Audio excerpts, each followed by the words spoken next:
I'd like to take a moment to recognize our district level honorees for the 24-25 school year. First, I'd like to honor our secondary teacher of the year, Mr. Steve Rook.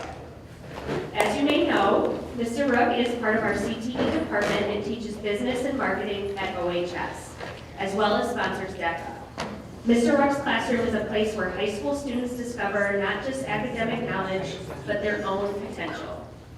Student Peter White wrote, "One of Mr. Rook's greatest strengths is his ability to build genuine relationships with his students.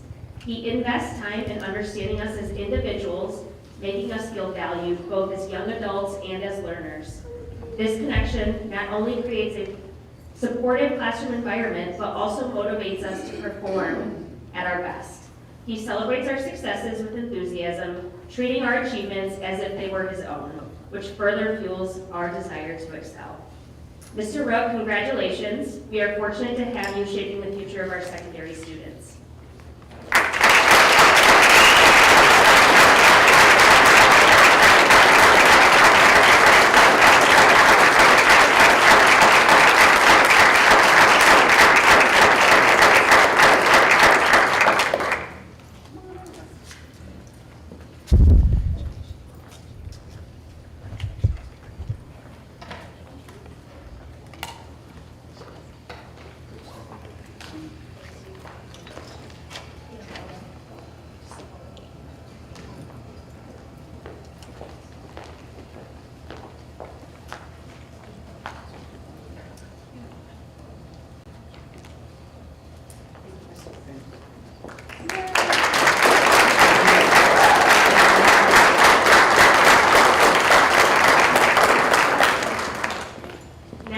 Our elementary teacher of the year is Lakeville's own Amelia Hagedon.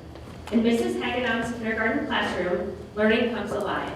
She creates an environment where curiosity thrives and every child feels valued.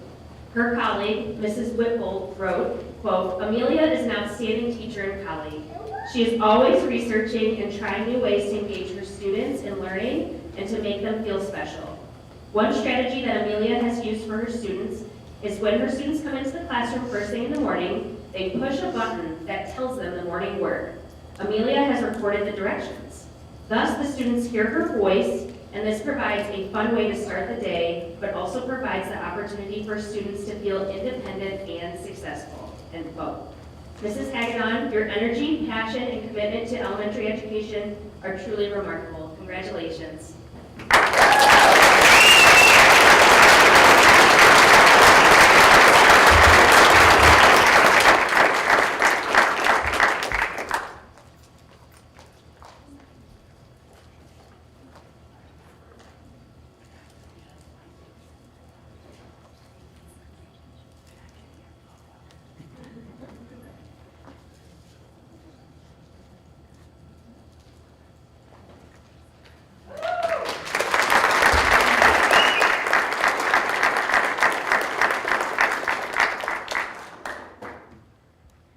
Year is the category of Early Childhood Teacher of the Year.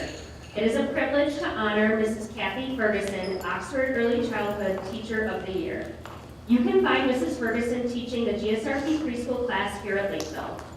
OELC Program Coordinator Sherry Baker wrote, quote, "Kathy is one of the most dedicated teachers I have known, putting everything she has into her students, classroom, and family. She truly individualizes students and is always asking questions to get a deeper understanding of each one.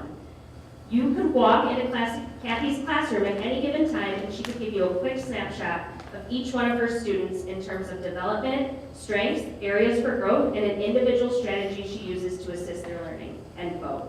Mrs. Ferguson, congratulations. Your nurturing approach gives our children the confidence and skills they need to flourish.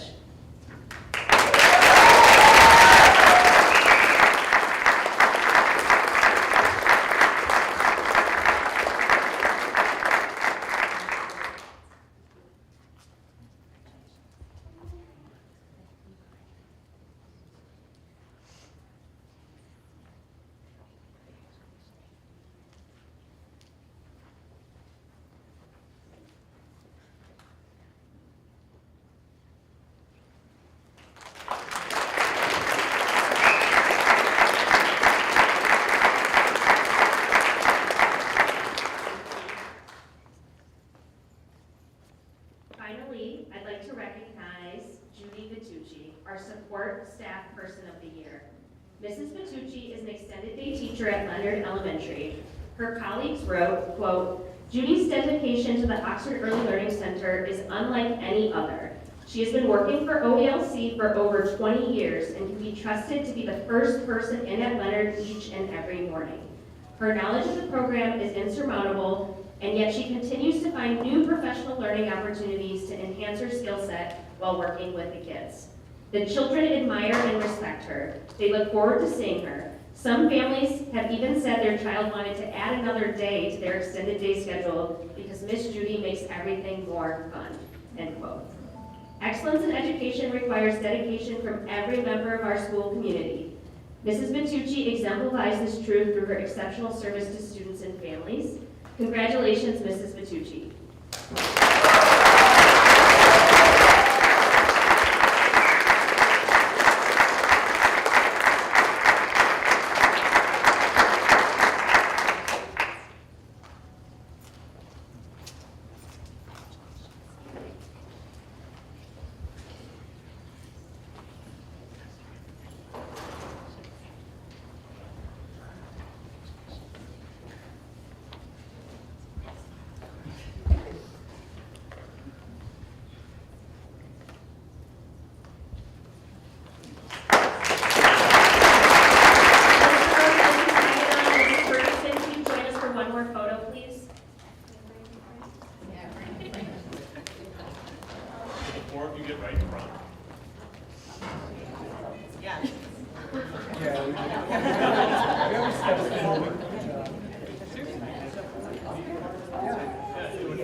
There was a method to your madness. Ready?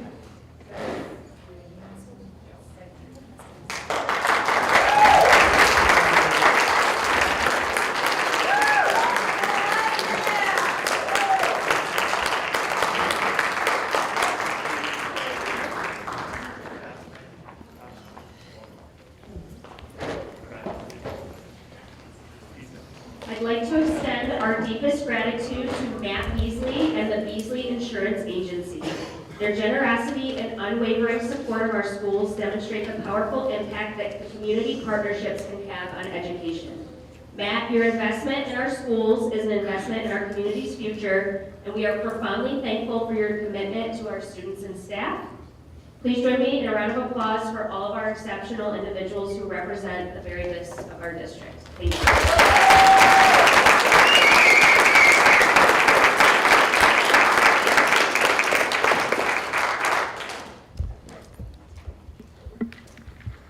Thank you, Ryan, and most importantly, thank you to all of our staff for being here tonight. And it was an honor to shake your hand, and thank you again for all of the things that you do for our kids every day.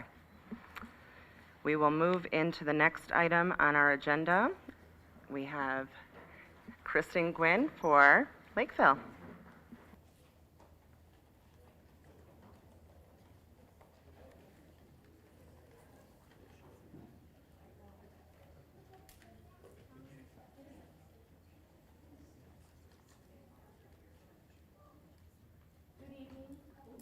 I'm a loud talker, so I apologize. Good evening. Thank you for giving me this opportunity to tell you a little bit more about Lakeville and our year so far. We have here at Lakeville almost 400 amazing students with our largest class size in 3rd grade at 75. We are thrilled to have our district's cognitive impairment program here with us this year at Lakeville. Our highest class size average is currently at 3rd grade with about 25 students per class. And our lowest average class size is 2nd grade with about 18 or 19 students in a class. We're going to start with something fun. Here at Lakeville, we lean into our Lakeville mission statement. And our students live by this here at school. We inspire our community to be principled, have amazing attitudes, to care, and stay safe. And along with the Pledge of Allegiance, we recite this every morning too, and we lean into this And that leads us into our PBIS program. Sorry, Aaron. Sorry, okay. He's my right hand man. PAWS stands for Principal, Amazing Attitude, We Care, and We Stay Safe. And our students throughout the days earn PAWS tickets. And one of our greatest PAWS tickets ever invented are our Buddy tickets. This is our beloved therapy dog, Buddy. And the pink one, we designed for Valentine's Day, kindness. We spread kindness throughout the school. And the current one that we have right now on the left, we were just given a large donation of Detroit Lions gear, swag, so to speak. And at the end of the month in April, and at the end of the month in May, we will be raffling off these items. So kids that are earning these special Lions Edition PAWS tickets, their name goes into a big bucket, and we, in front of the entire school, excitement is high, and we pull the tickets, and they get to come up and pick a prize. So we're really excited for that donation. Okay, what we're here for. Academic student growth. Our goals are continuously improving our literacy and math outcomes.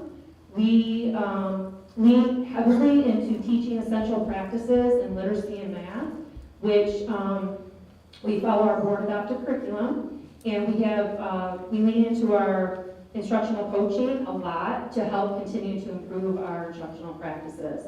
Time shows that students that stay with us here at Lakeville are growing. And to that point, this is our current STAR data, fall compared to winter in math. I want to point out a couple significant gains. With first grade, a growth of 24%, that's huge. And also in fourth grade, we've had significant growth of 20%. I do want to also speak to the slight decline in fifth grade, and that's really, the teachers will tell you that's long division and fractions. The kids are struggling a little bit with long division and fractions, and that's pretty much year after year we're seeing a lot of that. These are the number of students at or above benchmark. As far as our STAR literacy data, significant gains across the board. If I could point out our second grade scores in the fall, our students came in at 74% on benchmark or proficient, and our teachers have grown them to 80%, which is incredible. That's a true testament to all the work that's happening, not only at second grade, but at first grade and kindergarten. Moving forward into fourth grade, a large gain there of 18%, from 50% to 68%.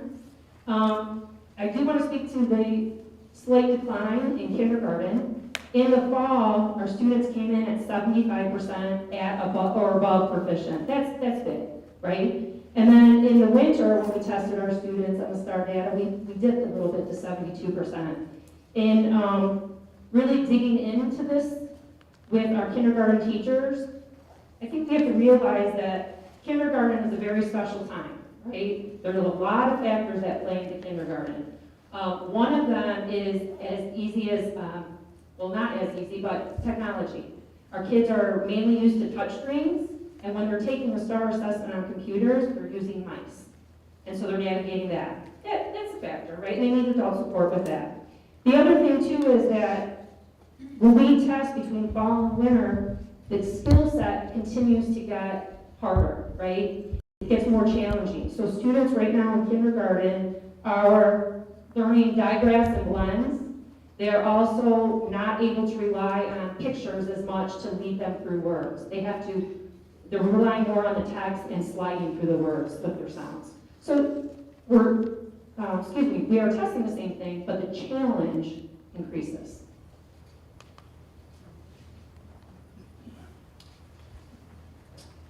These are some highest ranking indicators from our quality survey data that was done last spring in 2024, and then before that, I have a comparison here to the spring before that in 2023.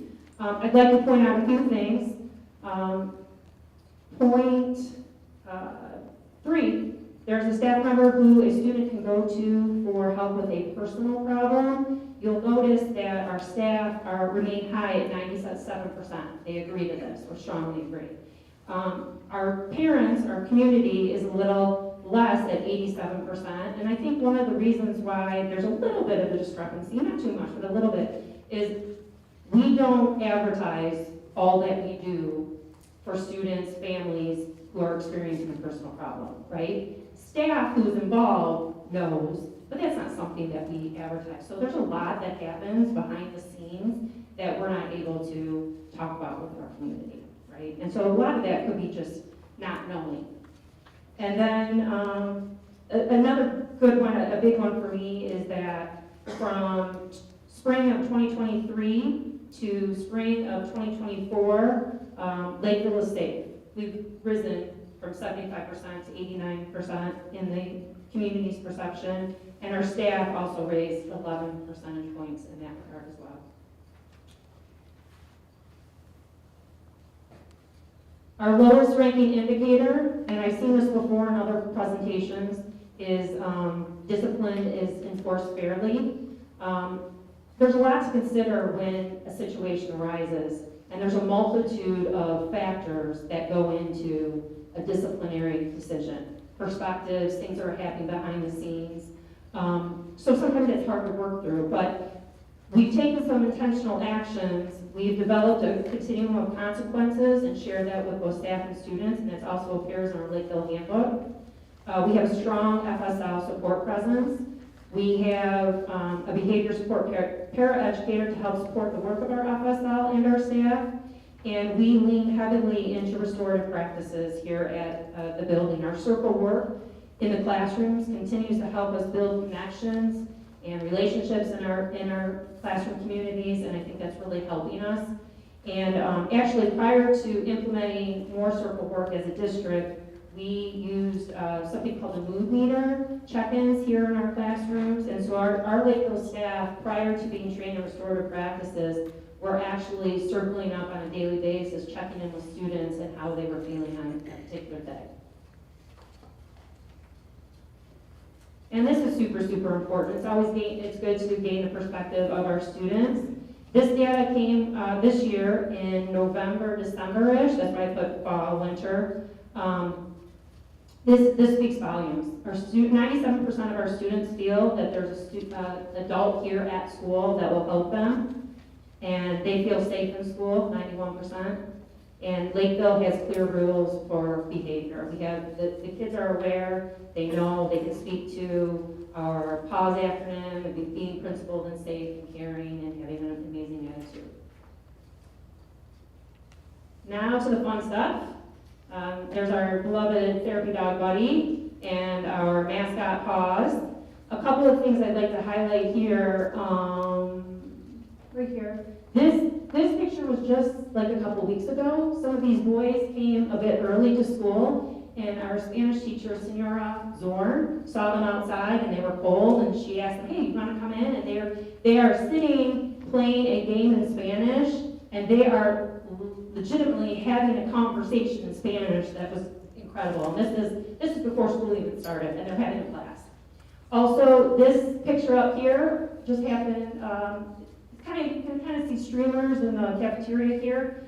Last Friday, we just had an all-school PBIS incentive. All the kids got to play bingo, and the fifth graders, we paired the fifth graders up with kindergartners, and it was amazing to see the fifth graders helping our kinders. Okay, so last point. Aaron's going to help me with this. It's all about the kids, and I want to show you our kids what they're capable of doing and what they are doing and what they love. This is their authentic selves. We make a lot of videos here at Lakeville. The kids love making them. These girls, I asked them if they would help, give some points of pride. I gave them a few talking points. They took it, they developed the script, they made it their own, and Aaron helped them tape. My buddy here, Aaron, helped them tape. It was like a 40-minute segment, and he shortened it to about 2 minutes. So I hope you really like this. Hi, we're fifth graders here at Lakeville, and we're so excited to have you here. I'm Ava, I'm Paisley, and I'm Quinn. Let's take a look at what we love about Lakeville. Let's go!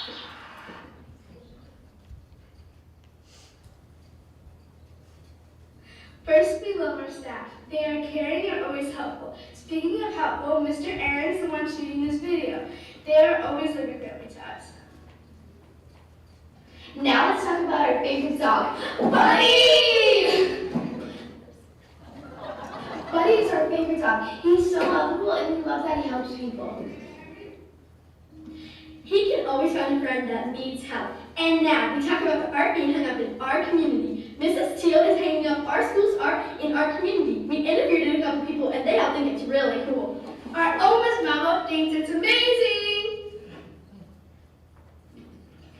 Now we're switching over to our school activities.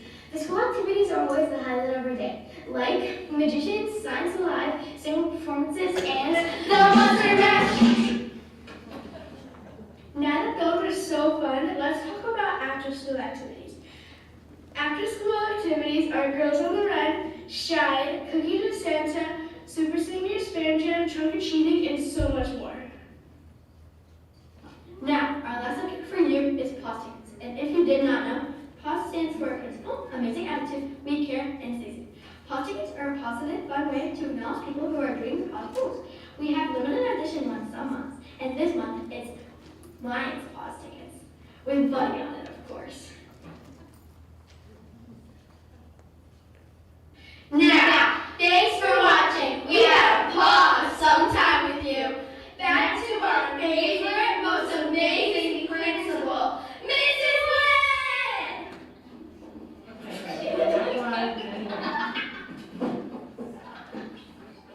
They made us keep that last part in there. So. Well, thank you so much. Thank you for giving me this opportunity to showcase a little bit about Lakeville.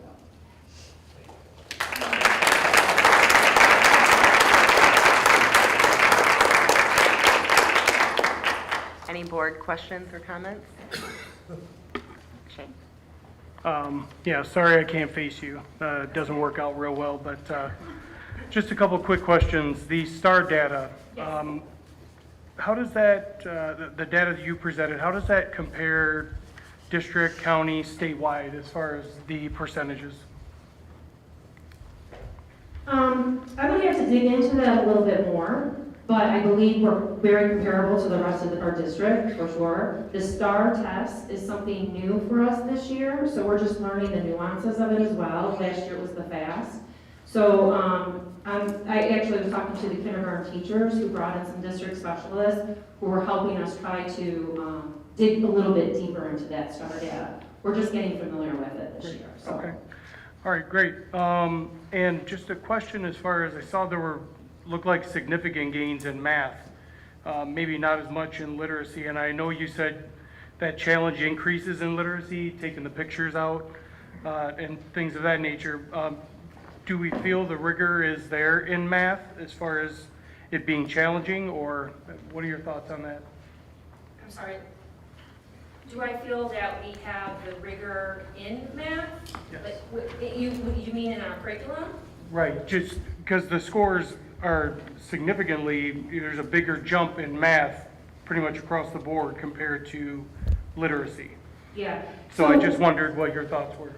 Okay, so, well, first of all, like in literacy, having kindergartners come in right out of the gate at above proficient 75% is huge.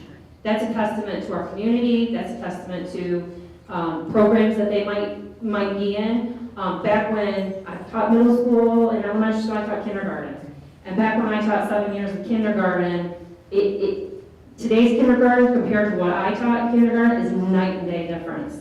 To the math point, I know like right out of the gate in 3rd grade, kids are hitting multiplication really, really hard. And it's almost not, we're trying to relook at maybe when we dive into those deeper concepts of multiplication. So our 3rd grade team has worked a lot this year, kind of with their sequence of how they introduce skills. Is the level of rigor there? I believe it to be there, right? And it's requiring our students to do a lot more deeper thinking. And sometimes some of our work, kids get hung up on the first step of a problem when the problem is actually multi-step. they kind of stop too soon. So helping them work through those problems and dig deeper into their thinking, I think it's there. Yeah, it's just moving them through that. All right, excellent. Thank you so much. Thank you. Anyone else? I had a quick question on the quality survey. Yeah. The Lakeville is Safe, which you pointed out, which really stood out to me, that's an impressive jump from 75 to 89 on parents and 80 to 91 on staff. Yeah. Anecdotally, what do you think contributed to such a large gain there? I think we try to stay true to the practices that are in place by our district, and I think we've done a better job of communicating that to communities, but also bringing the staff in. So there's a lot, again, that happens behind the scenes that we need to continually inform our staff of these practices. We have staff meetings, right? But our para-educators aren't always required to be at that meeting because the way their day is based, right? So really bringing all of our different systems into more knowledge, more content of what we're able to do in safety regard. And they see it too. They see the practices. So, yeah, we're working hard at those things. That's super important for us. Yeah. It shows. Thank you. And thank you. And thank you again for sharing your space with us. We Yeah, appreciate it. one more question. I know, and I asked this as we're switching to STAR, right? I don't know if there is any correlation data that we can look at from, like, I mean, I know we switched assessments, right, from FAST, but is there anything that we can look year over year and understand improvements or declines year over year, or are we just kind of building that with STAR right now? I mean, I'm assuming that there is some of that data that we can correlate. I just don't Yeah. know how to, but that's definitely something that we could look into to see where we're. And there's a lot of, state of Michigan is using STAR. Mhm. So, For sure. yeah, so there's a lot of correlations we still have to do. I Right. mean, the biggest thing was just getting comfortable at first with this, and then the work moving forward, diving deeper into it. They don't give us they give us a general overview of the standards and the benchmarks they're asking, but it could be like one question about this and one question about that, and so it's hard to tell right now what exactly is being asked. Our teachers don't really know what the STAR test is asking because we don't, the students are taking it, we're not watching over the students, so. There's a lot of work to do there. I mean, it's all good stuff though. For sure, and I'm encouraged with seeing that kind of uniformity now with STAR and building that so that we have the data moving forward. That's it. Thank you again. Thank you. All right, we'll move into item B, special education with Pam Beal.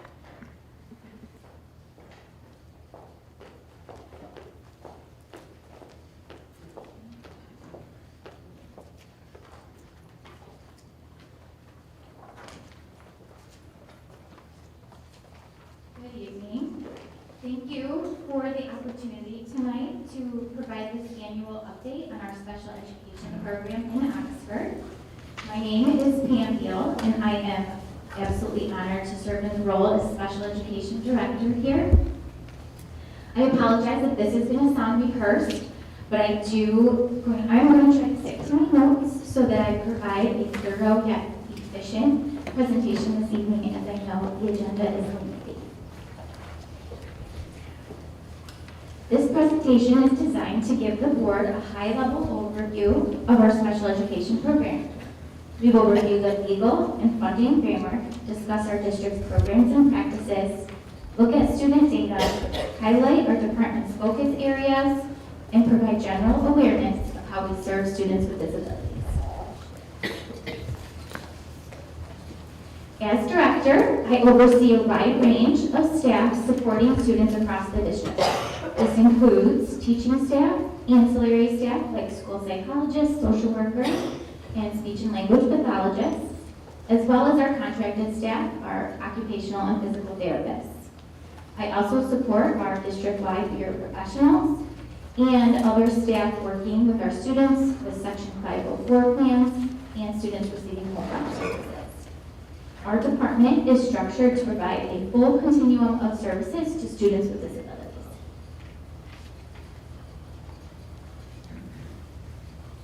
Our work is guided by 3 levels of regulation. At the federal level, we follow the Individuals with Disabilities Education Act. You may have heard it referred to as IDEA or IDEA. And this guarantees a free, appropriate public education for students with disabilities and outlines students' rights under this law. At the state level, we follow MARS, or the Michigan Administrative Rules for Special Education, and this provides Michigan-specific implementation of IDEA. And then locally, we follow the Oakland Schools ISD plan, which ensures alignment with Michigan law and mandates that each ISD has a plan to guide the service delivery. This slide here outlines the funding sources that support our special education program. We receive funding from federal, state, and local sources, with state special ed aid accounting for our largest portion at 72% of our total funding, and that's filtered through the county. We also receive Medicaid reimbursements and some grant funding. What you'll see here is our IDEA allocation. It's important to note when the IDEA was originally passed, the federal government committed to funding up to 40% of the access costs of special education for students with disabilities. However, that promise has never been fulfilled. Currently, federal IDEA funds make up only about 11% of our special education budget. This funding gap puts pressure on state and local sources to meet the needs of our students. The total cost of our program for fiscal year 24 last year was nearly $13 million, and that covered staff, materials, transportation, center-based tuition, and professional development. The next few slides give a high-level overview of some key terms within special education. And the first is what we call child find. So we are legally required to identify, locate, and evaluate students living or enrolled in our school district from birth to ages 26. This early identification allows us to provide timely intervention and support, which we know can lead to improved outcomes over time. The next key term is free and appropriate public education, or FAPE, is the acronym you might have heard. It is a foundational right under IDEA. It ensures that students with disabilities receive free and individualized education designed to meet their unique needs. This includes access to the general education curriculum with necessary accommodations and supports, delivered through a range of different placement options. FAPE is determined by a student's IEP, or Individualized Education Plan team, including parents. The next key term is least restrictive environment, also known as LRE. Placement decisions are made by the IEP team and are based on each student's individual needs. IDEA requires that students with disabilities be educated in the least restrictive environment. That means they should learn alongside their non-disabled peers to the maximum extent appropriate.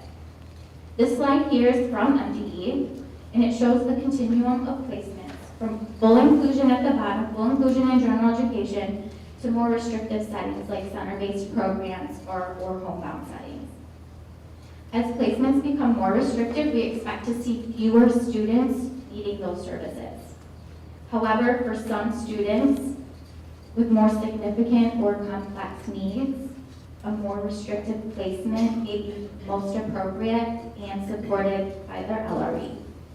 It's not about one setting being better than the other. It's about matching the setting to what the students truly need to access their education.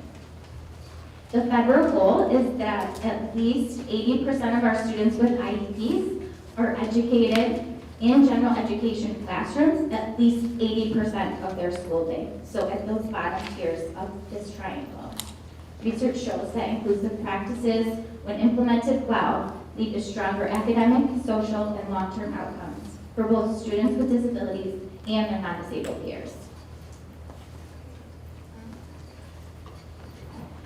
our district continuum, we offer a full continuum of services in Oxford. We have general education services with supports in the classroom. We offer inclusion and co-teaching models, which offers specialized supports within the general education classroom. We have those related services that can be provided in classrooms or with pull-out services. Our resource rooms offer more pull-out intervention where we're working on specific skill deficits with our students in order to close those achievement gaps. In our district, we have several categorical classrooms. This is where a student may spend more of their day in their specialized classroom and have more adult support or increased specialized support.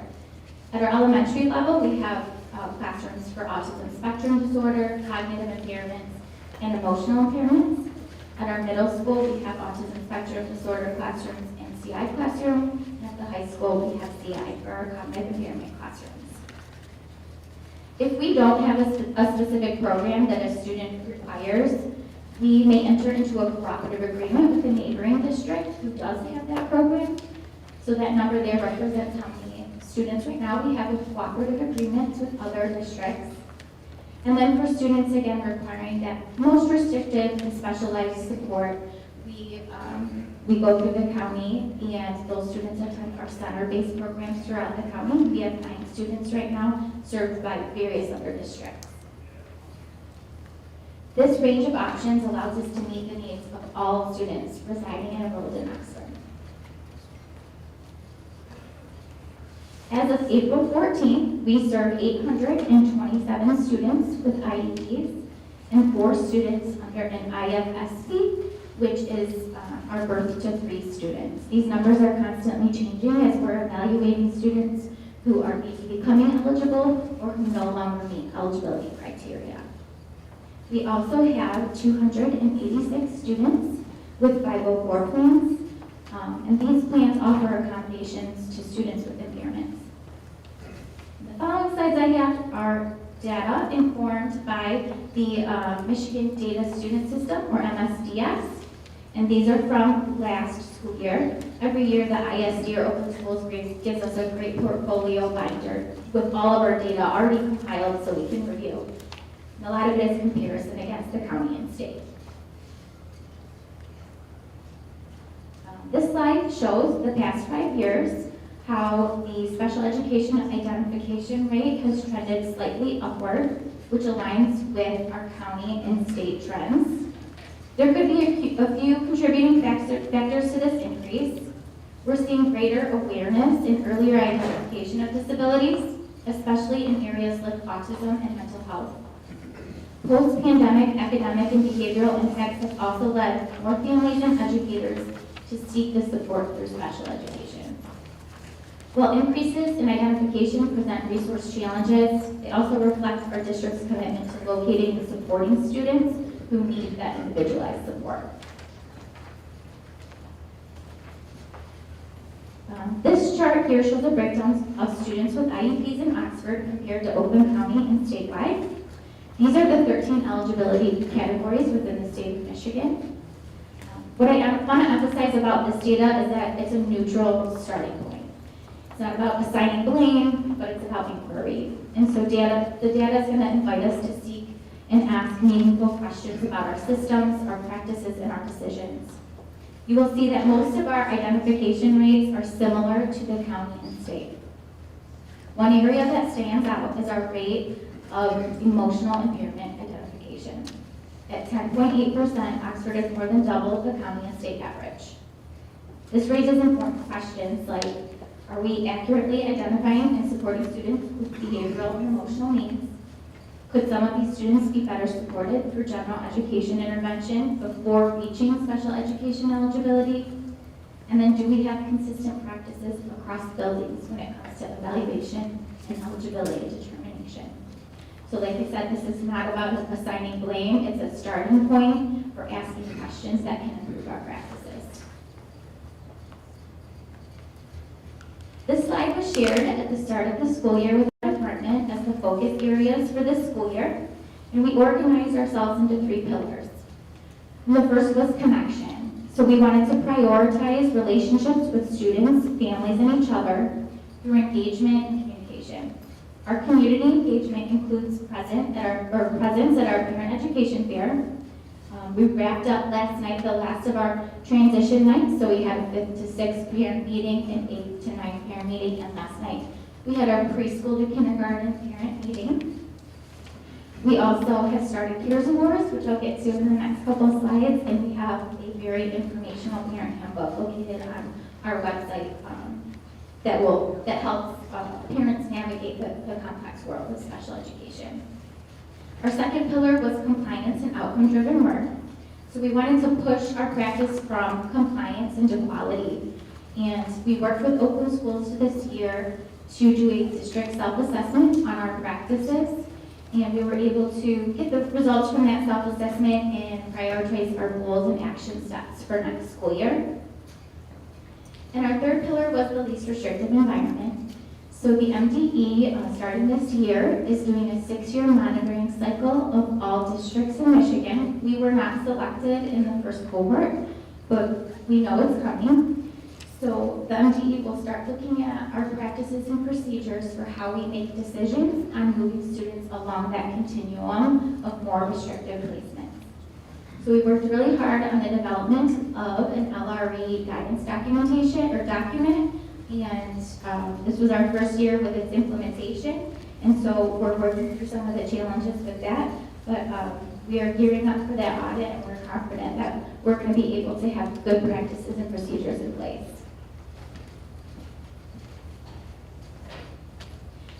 Our parent advisory committee is required under Michigan law and plays a key role in advising our special education programming. Each district nominates 2 representatives who serve 2-year terms.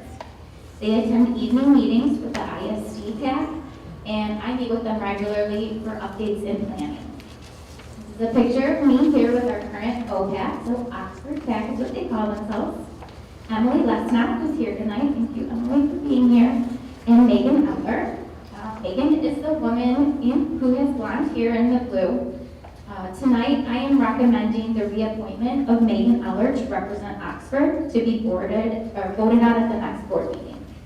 Megan and Emily have been working hard to build connections within the community and have some great momentum with parent initiatives that we would like to keep going. So that will be on your next board agenda for a vote for Megan. So many points of pride. This year we've added and spread out our elementary categorical classrooms, and so we have 3 now at the elementary level, 3 autism spectrum disorder classrooms across the district at the elementary level, and April is Autism for Neurodiversity Awareness Month. So what I was so proud of is every school presentation has mentioned the ASD classroom as a point of pride for them. This week, we have Spirit Days, Penny Wars, all things students are doing to recognize our students with autism and celebrate them. Right here, you'll see a picture of our adult transition program called Locked. They'll be presenting in a few minutes here, field trip request, but they have their own catering business, and they are famous at Oakland Schools. They're providing a lot of the lunches there for various conferences. So that's them at Oakland Schools. Here we have our paraprofessionals with the bubbles. So I'm so proud that we were able to bring in some Oakland Schools training with our paraprofessionals this year, focused on behavior and communication. And I'm also very proud of the finalization of our para handbook. It did go through HR, and then it went through our OSPA president just to make sure it was ready to go and present to paras. So moving forward, when a paraprofessional is hired, we will have a manual handbook for them to better equip them for working with students. Mr. Bigelow touched on this at his presentation, but this was the first year we had a unified sports team. So we had a basketball team at the high school, and this is where our students with disabilities play basketball alongside links or non-disabled peers. So that was really neat, and in the 14 years I've been in district, we've never had anything like that. So that's a huge celebration. And then that top picture is last year at our CARES Awards, which I'm going to plug right now. Last year we started in partnership with my OPAC.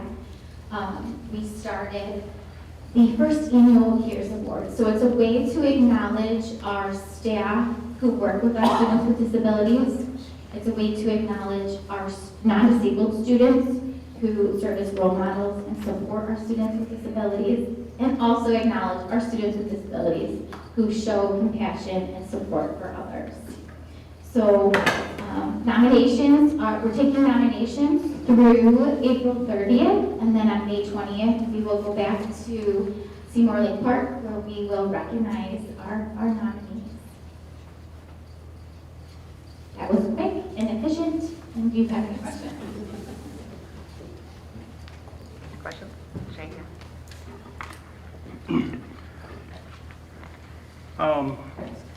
Thank you for your presentation. One of the questions I had was, you said the services were birth to 26. My assumption, or I guess my hope is, at that point, do we have resource handoff for families in the community in place for that? Because I'm sure at 26, their needs don't go away. Correct. So a big part of our LOFT program is connecting them with different agencies like Michigan Rehabilitation Services, and we talk about independent living and employment opportunities post-high. Yeah, absolutely. That's a huge part of Jeannie's program, is connecting with outside resources. Okay, great. The last question I have kind of probably goes together. The least restrictive environment ladder that you showed, is that just a continual assessment for those students to see whether they progress or move down on that ladder? And specifically speaking to the emotional impairment data, the assessments that we use to identify those students, are we using the same assessment? Is it a standardized assessment that the county and the state also use? So the first question, we're talking about LRE, and this is outlined in that new guidance document. It's important that the team keeps coming back to the table to see what adjustments we can make to the IEP to maintain the student in the least restrictive environment. So we created a problem-solving worksheet. So if we're seeing that a student is not making progress in their current setting, we're always coming back to the team with the parent and talking about what changes can we make to the IEP, what changes can we make to the behavior plan to keep the student in this environment. And we do that several times before the team makes a decision to maybe move to a more restrictive placement. So I think it's important that we capture that process, that it isn't the student is not making progress or is exhibiting X, Y, and Z, and we're jumping right to a more restrictive placement. It is a process that we're really working toward keeping them in their resident school. The question with an emotional impairment eligibility, I think we do, what most districts do is have a parent interview, student interview, observations. The two required members of an EI evaluation are a school psychologist and a school social worker. So those two individuals have strong mental health background. There are 4 criterion in order to meet that eligibility through the state of Michigan. So the tools we use may differ from district to county, but the rating scales that we use are nationally standardized. Yes. Okay.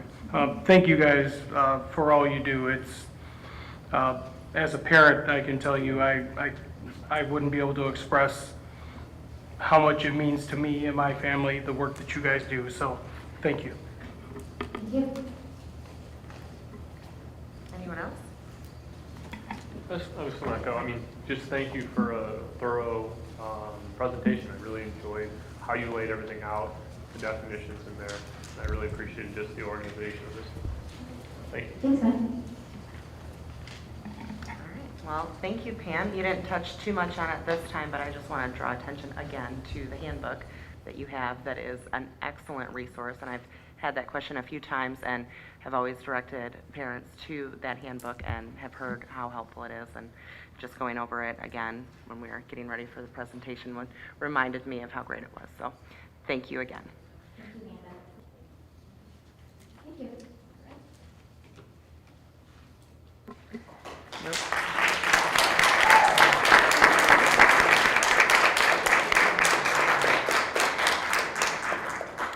Moving into item C, we have professional development and virtual instruction. Alex?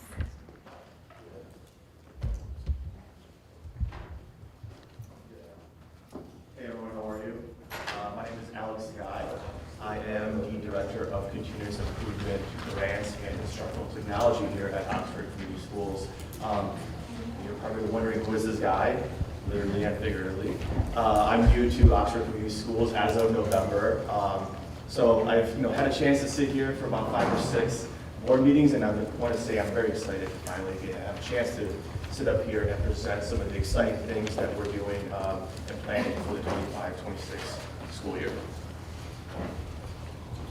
So today we're going to go ahead over 2 things, and we're going to seek approval for 2 different proposals.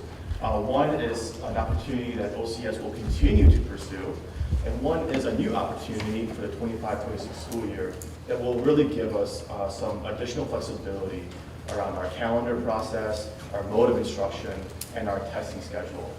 So those 2 things are the PD as instructional time, and then also the Oxford 21F emergency day plan.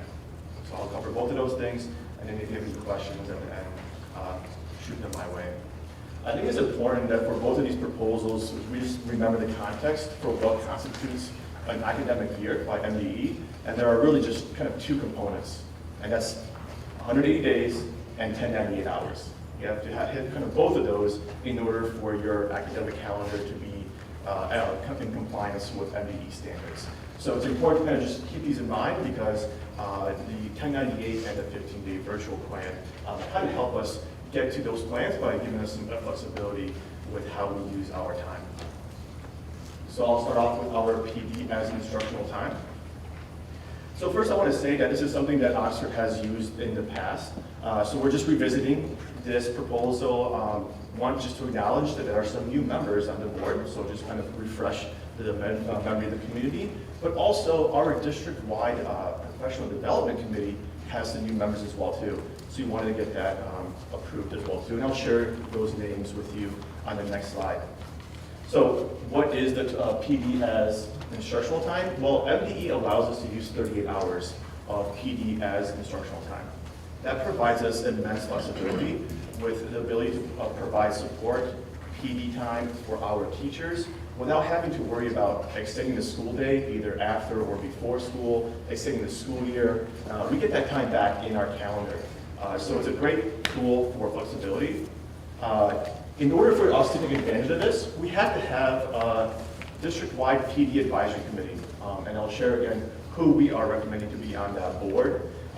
And also that committee is going to go ahead and recommend at least 8 hours of that PD. They've already identified 2 dates, August and November, and the topic of those PDs, of that PD, is going to be AI in education.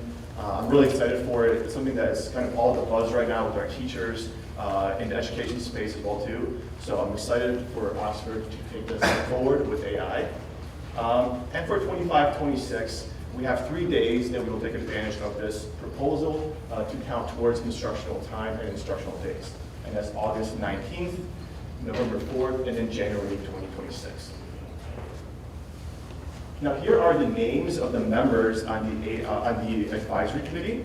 So what you'll notice here is that we have a multitude of educators from K-5, 6, 8, 9, 12. We have central office employees. We also have employees who are also parents as well too, so they're able to provide suggestions around calendaring, around PD topics, both from an educator perspective, but also from a parent perspective as well too. So these are the names. They also have because they have an intimate knowledge of the calendar process, they're able to identify when is the best time to deliver the PD knowing the flow of the academic school year, when teachers might need a refresher, when it's appropriate to go ahead and give them that time to just come into the building and just learn and reset on the topic as well.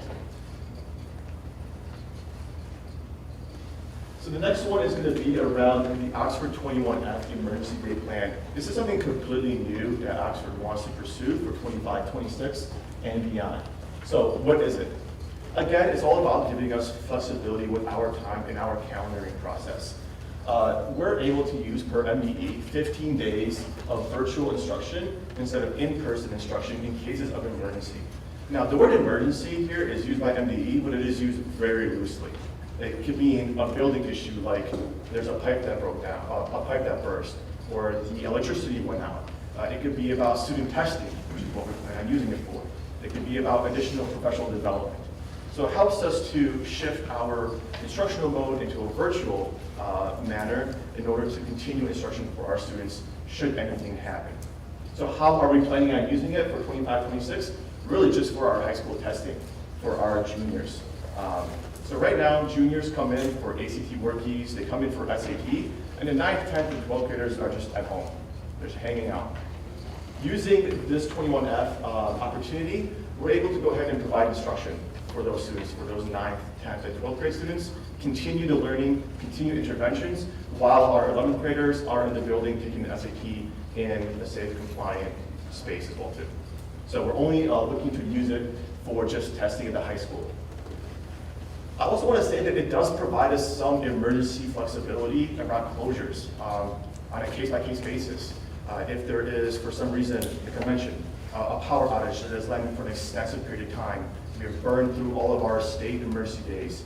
If we wanted to, we can go ahead and posture towards a virtual mode as well too. So again, all of this is about just flexibility. In your board packet, you actually have a little kind of color document that outlines briefly kind of the benefits to students, the benefits to our programs, what is the law, how we're reading the law, so on and so forth. And yes, there are some things that we will have to figure out internally in terms of procedures around technology and modes of instruction, what types, and so forth. But again, we have almost a year to really kind of think through that as a team, but we wanted to get it in front of you as soon as possible. Any questions about either the PD as instructional time or the 21 as a proposal?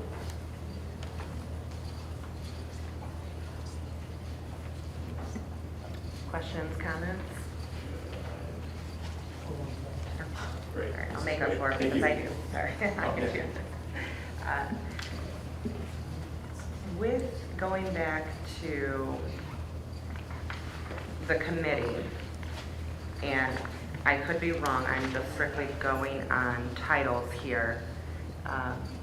What was the reasoning for not including safety or mental health professionals in this committee? That's a great question. I'm not 100% positive, but I'm sure I can find somebody to reach out to you and kind of give you a breakdown of the committee and why certain names were chosen for roles. Okay, thank you.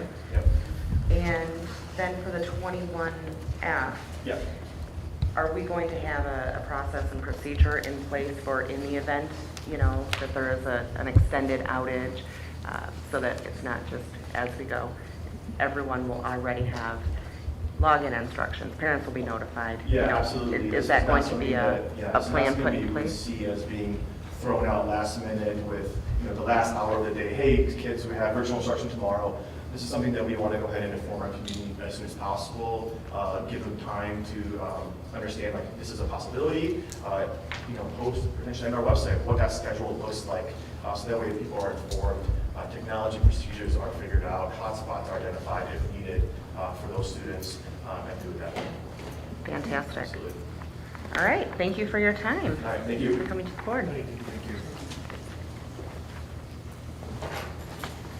Moving into item D, we have the bullying survey. Anita?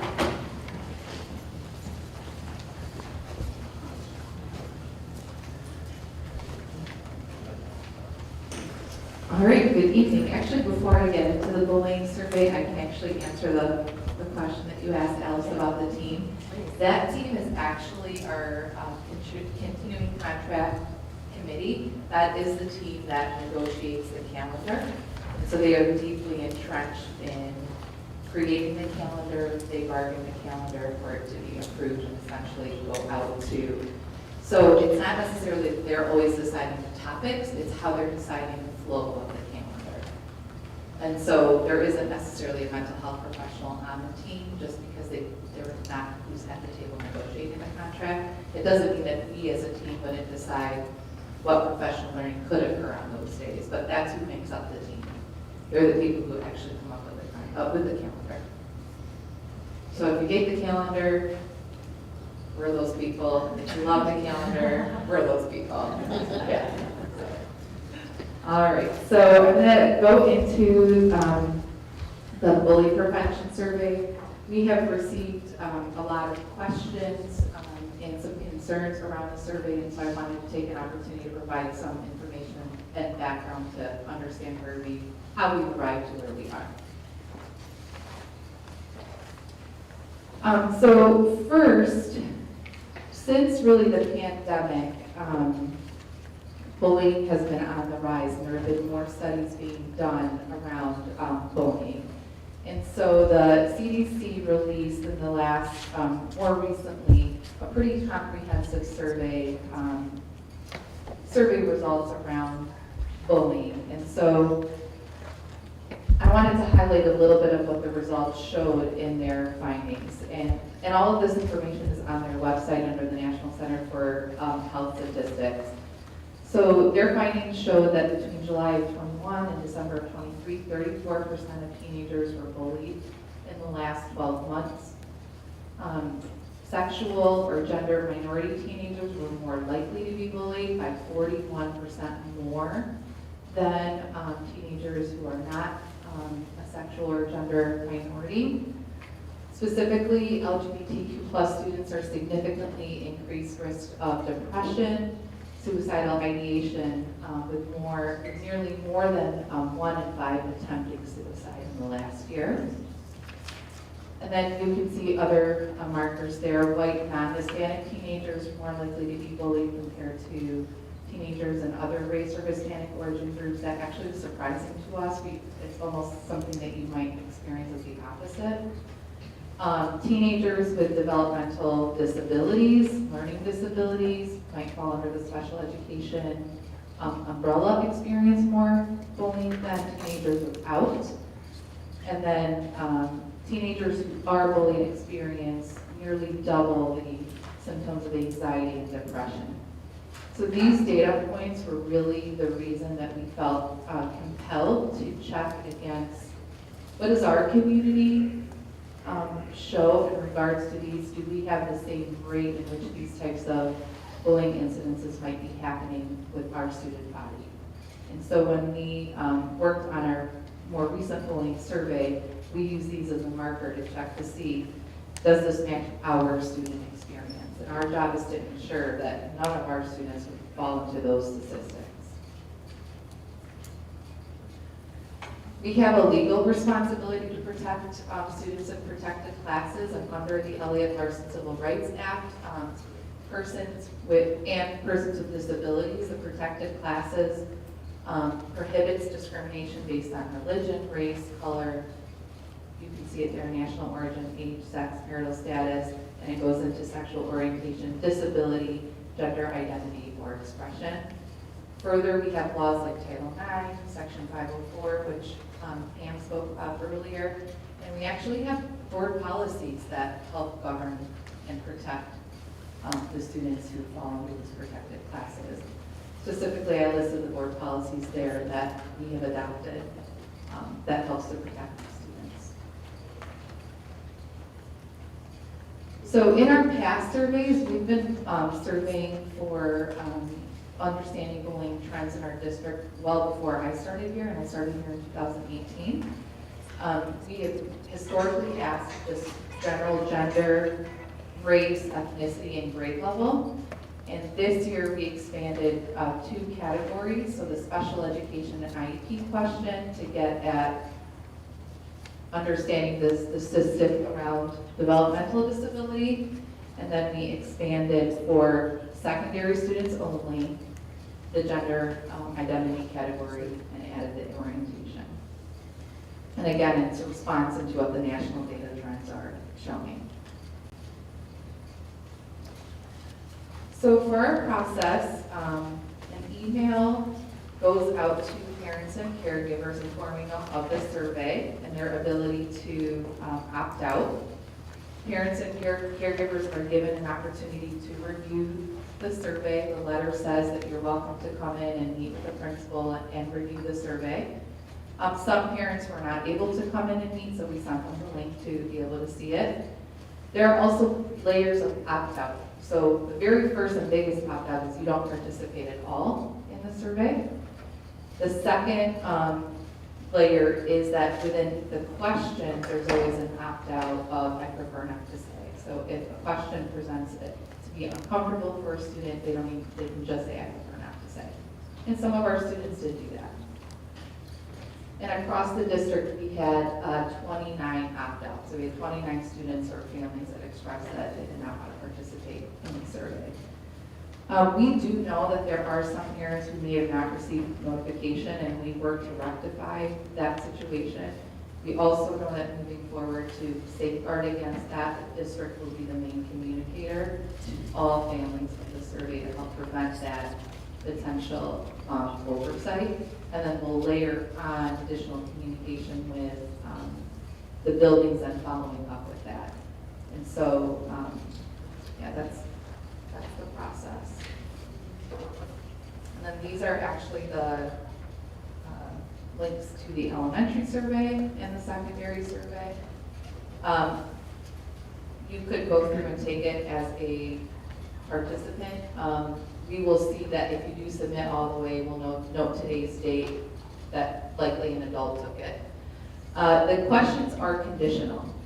So the very first question after the demographic information that students see is, have you ever been bullied? And then they answer the frequency question. If they say I have not been, it takes them to the next question, which is, have you ever bullied someone else? And if they say no, the survey ends. If they answer yes, I have been bullied, then it takes them to, where has that happened? How often has that happened? Have you reported that? So it gives us data that we can respond to. And then if they say no to that, it'll take them to the second question. If they say yes there, then it keeps going down. So essentially, we're trying to understand where it's happening, how it's happening, the type of bullying that's happening, if it's in person, if it's cyber, and so on. And that helps inform our response to the students or our lessons. And so we are just in the phase of doing this now. We are looking at data outcomes that elementary teams received their data at our last elementary instructional team. The data is being shared with each building. And so our job is to identify trends, identify interventions that we might do, or cater lessons, change lessons specifically to ensure that we are meeting the needs of what the students are saying is happening. Some things that happen, so for example, often at the elementary level, bullying is happening on the playground, right? And so you've seen Mr. Brown share, for example, the program he has brought to the playground, right? Or it's a hot spot for elementary kids. We know in the secondary world, the hallways and bathrooms are the hot spots, right? So it's like confirming with the data, is that true? And then what do we do? Do we increase, supervision, obviously, with being discreet, but do we add more signs to report bullying in those areas? But essentially, we want to teach kids not to just be bystanders and to intervene. And then it's professional development for our staff. Our staff participate in annual professional development around bullying and the impacts of bullying on students and their mental health. And at the end of the day, it's also our responsibility to be completely responsive to the data. If our data shows that our student body isn't matching the national trend, we don't need to keep asking those questions. We may take a break for a couple of years and come back to it and take another temperature check. But if our data is showing that our student body is matching those national trends and or, God forbid, hopefully not worse, then we have a responsibility to respond because every single student deserves to feel safe in our schools. And ultimately, this is about safety. So that's the overview on how we got to where we got to with the survey. What questions? I need to answer. Questions, comments?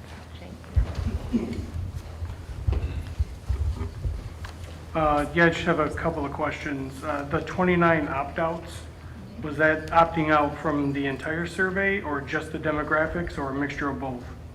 Entire survey. Okay.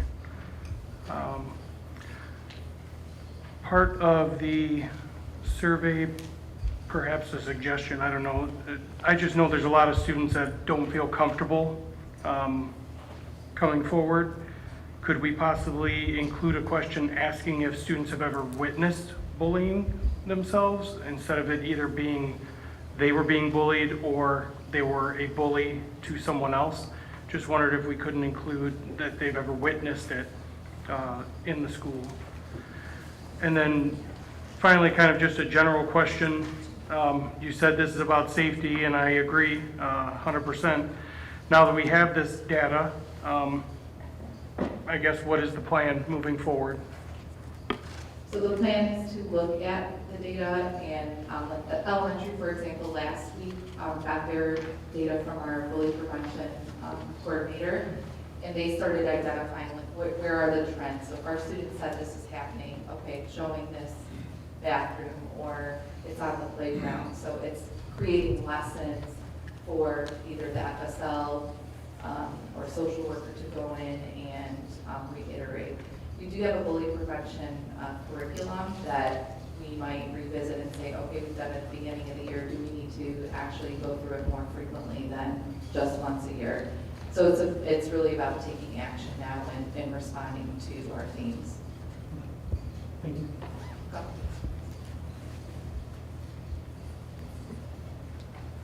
Anyone else?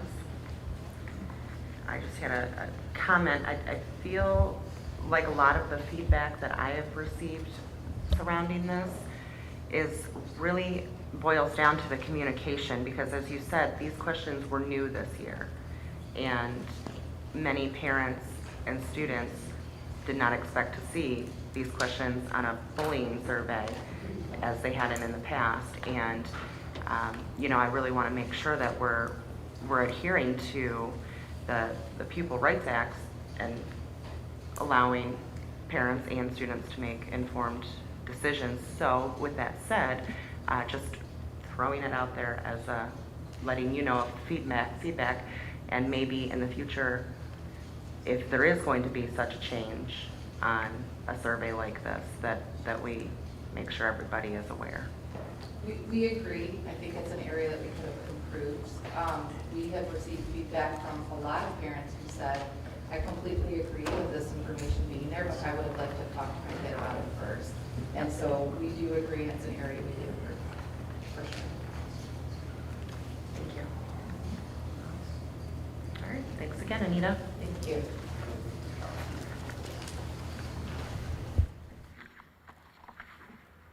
Okay, moving into item 5, scheduled public comment. We have 2 this evening. We'll start with Jim Gibbons.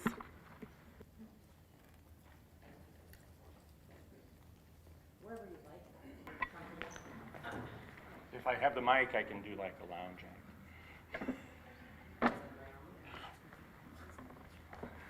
Good evening. So, board, you all are aware I'm president of the teachers union, and I'm on the committee that makes the calendar. So if you don't like the calendar, it was Ryan Reed's fault. I just wanted to come and talk about a couple of things. First of all, I want to compliment Dr. Milligan and Ms. Conja Collins on the learning walks that they've been doing throughout the building and throughout the district. They're visiting classrooms, they're going into classrooms, they're getting firsthand experience about what's happening in our classroom. And I think that that's an awesome, awesome thing. I love to see it. Our teachers have commented that they love to see them. I think it's a great way, you know, feet on the ground, boots on the ground of the people who are in the leadership position of our district to know what's going on in the classroom. So I want to commend them and encourage them to keep doing it. because the teachers have loved having them as guests in their classroom. So I think that that's awesome. So I want to for sure point that out. I want to talk quickly about the strategic planning process that we've been going through, starting really at the beginning of the year, and then the community involvement and staff involvement that we started to have in January, and then recently a couple weeks ago. I think the process has been awesome.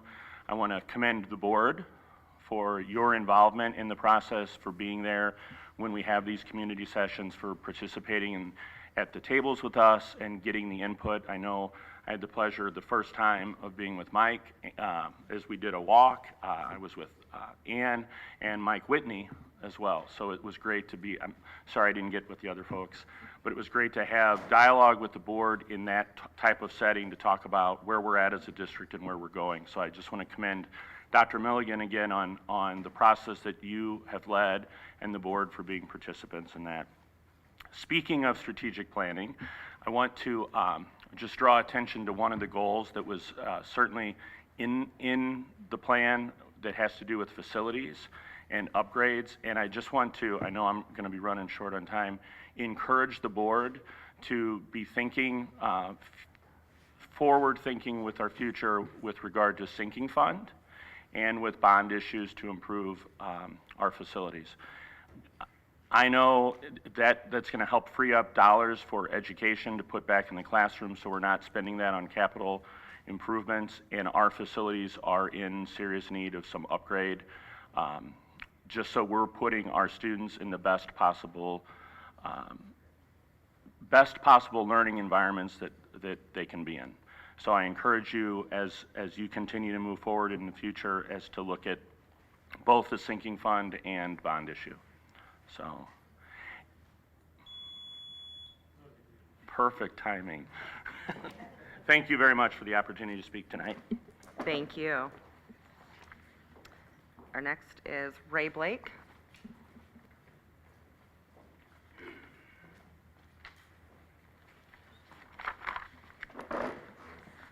Hi. I had a number of questions. Some of them have been answered already. The first thing I was really concerned with was, and I didn't want to assume it was true because I've only got limited information, is this thing about whether or not you're asking 3rd, 4th, and 5th graders about their gender identity. The other one was whether you're asking middle school kids whether they're heterosexual, gay or lesbian, bisexual, and this is on a survey about bullying. I'm afraid I see no necessity to be asking these kinds of personal questions to kids to find out whether or not they're being bullied. I'd also like to know, I'd like to see the rest of the survey. I'd like to know what instructions were given, if any, who approved the survey to be given to the kids. Are there any plans to do more student surveys like this? I'd like somebody to explain to me why you have to know about somebody's sexual identity to find out if they're being bullied. I just find that unnecessary. I'd like to know, well, I guess I do know now where the questions are, well, no, where do these questions originate from? Because you added some, is my understanding. And unless someone can enlighten me, I see no reason for questions about a child's gender identity on a survey about bullying. What's happening here is we're putting questions in young, impressionable minds about who they are. And I would venture to say that most of the students being surveyed are not being bullied. We're doing more harm than good by introducing the concept that a child can somehow magically change to choose to be any gender they want. That is not reality. There are males and females, and that's it. If there is a problem with bullying, then deal with the bullying. It makes no difference if the victim is straight, gay, lesbian, trans, or anything else. Bullying is wrong, so deal with the bullying.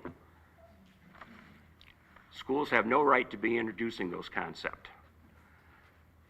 These concepts can cause psychological and even physical harm to the kids. Parents are the ones that should be dealing with their kids' well-being in these areas. Kids are impressionable.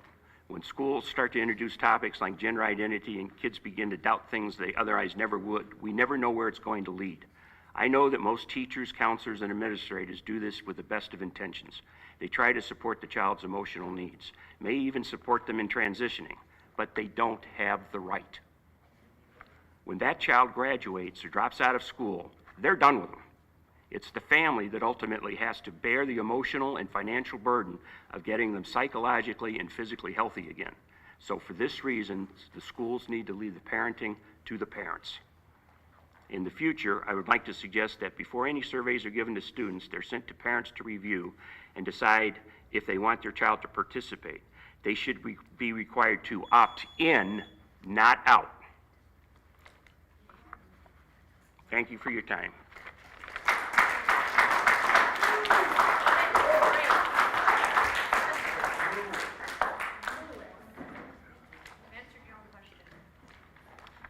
Thank you. Moving on to item 6, our consent agenda. In the packet, you will see the minutes, bills payable, and HR updates. Would somebody like to make a motion? Sure. Thanks, Mike. So I move to approve the consent agenda as presented. Support? James, thank you. Any discussion? All those in favor? Aye. Any opposed? Motion carries. All right, item number 7, our superintendent's report. Dr. Milligan. All right, good evening, everyone. Thank you for this opportunity. Lots of great things, as usual, going on in Oxford Community Schools, so I'll get a chance to highlight many of those. Starting with our next community conversations, we'll have that at OES next month from 6 to 7. Board time will be moved to 7 o'clock to accommodate that community conversation. We encourage you, this is a great opportunity with all types of questions. We have our entire cabinet there, so representation from all departments. So any questions, concerns, sit one-on-one and really dig deep into what we're doing, how we're doing it. Basically, any question you have about Oxford Community Schools, we can answer in real time. So you don't have to email, you don't have to call, you don't have to hunt people down. We're just there. We're all there. All right. So if you have time, if you have an opportunity, stop by OES next month, May 13th, from 6 to 7, and our board meeting will start at 7 o'clock. I'm actually really excited about this. I had promised a couple board meetings ago, in addition to the in-person, I recognize that people's schedules can be very challenging, and so we're offering a virtual community conversation. We're going to have 2 presentations. The first presentation is Keeping Our Students Safe, a Parent's View. So we're having the presentation from a parent's lens on, okay, I drop my student off at school. What are all the components that are in place to ensure their safety, their physical safety, their psychological safety? When they're online, what are we doing? What are the drills and protocols? So just a really down-to-earth, I'm a parent of a child, I want to know what are all the things that Oxford is doing to keep kids safe. So we'll have that first presentation. And then the second presentation we're going to have is the early warning indicator protocol. So this was a conversation that was brought up in a previous board meeting about, okay, a kid is showing signs that they're struggling. How do we know? How do we bring that data to the table to provide that intervention? And we have a process for that called the early warning indicator protocol, and we're going to have a presentation on that. So it's a really interesting and pertinent presentation for all of our parents, all of our community members who might have concerns about students that are struggling and how do we provide that intervention. So I strongly encourage you to sign up. You just need to go to that link or upload that QR code and you can sign up and we'll send you the Zoom link to participate. After the presentations, so I don't know if you've ever attended a virtual Zoom meeting, so you can go into breakout rooms. So I'll have not only the presenters of these 2 presentations, I'll have my whole cabinet there to be able to answer any questions. And you can go into a break room with John Fitzgerald and spend an hour and a half talking finances. I don't know. But it's available for any questions, even outside of those 2 presentations. So it's a great opportunity, again, to just engage in dialogue. The most important thing that we can do is engage in dialogue. That's how we come to a better understanding of how people see things differently, how we can take those into consideration and serve our students better. It comes down to serving our students. How do we make sure we're doing the right thing by our students? So, sign up. It'll be a great evening. That's next Tuesday, the 29th. I got it right that time. Speaking of surveys, we are doing a climate survey. This is the exact same survey that was done over the last couple of years. Principal Gwynn spoke to her data tonight. This will give us an opportunity to compare this year's data with last year's data on safety, on how kids are feeling. Do they have a trusted adult they can go to? Are parents feeling welcomed in our schools? So this will be an opportunity to compare that data. The parents and staff, you'll get the link, the survey link in your email. Students are going to receive a link in their advisory. So that's how we've implemented it in the past. So please look for that email. It's put on by K-12 Insight. Again, it's the same questions from last year. Nothing is different, and it gives us that opportunity for comparison. That is really small type. Sorry about that. So as Jim spoke earlier, the strategic planning was energizing. I think that's probably the best word for it. We had all sorts of community members, parents, staff, engaging in dialogue. Again, it comes down to dialogue. What are our hopes for the future? And so we spent several hours together talking about the goals and deciding what we want specifically in those goals and what aligned actions will help us get there. So that's some of the feedback that we got. Lots of positive feedback. We also got some room for improvement. We always look to grow and do better. And some of the things that we're looking at in terms of improvement, more discussions around action items, and working on increasing the number of parents and community members attending. So obviously that's an important aspect of the work. And again, thank you to the board for being there, and thank you for attending the additional session for board members about the strategic plan, what to do with it. This is a repeat from the last presentation because it's pretty exciting. Our OSEC kids, our early college kids at the high school, put this on every year. They essentially go out and they help with gardening and yard work for families and people who may not be able to do that work.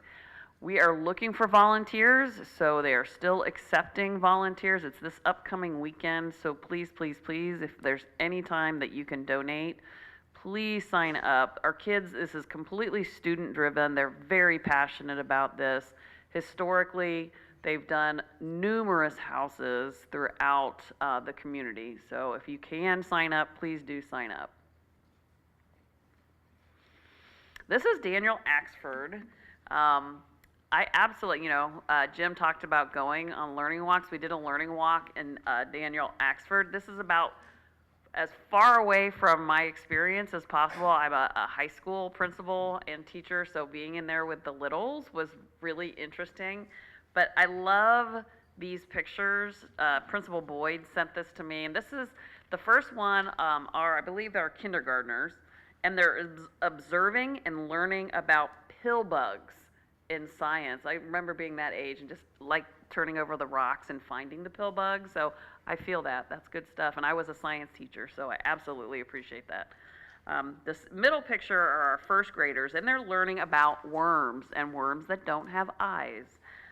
They played pin the tail on the donkey to explore how worms use other senses to see.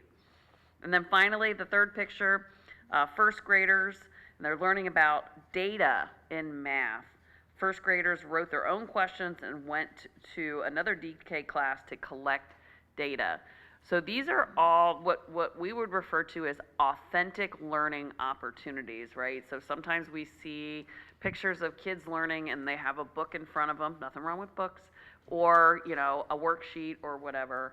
Those are all components of learning.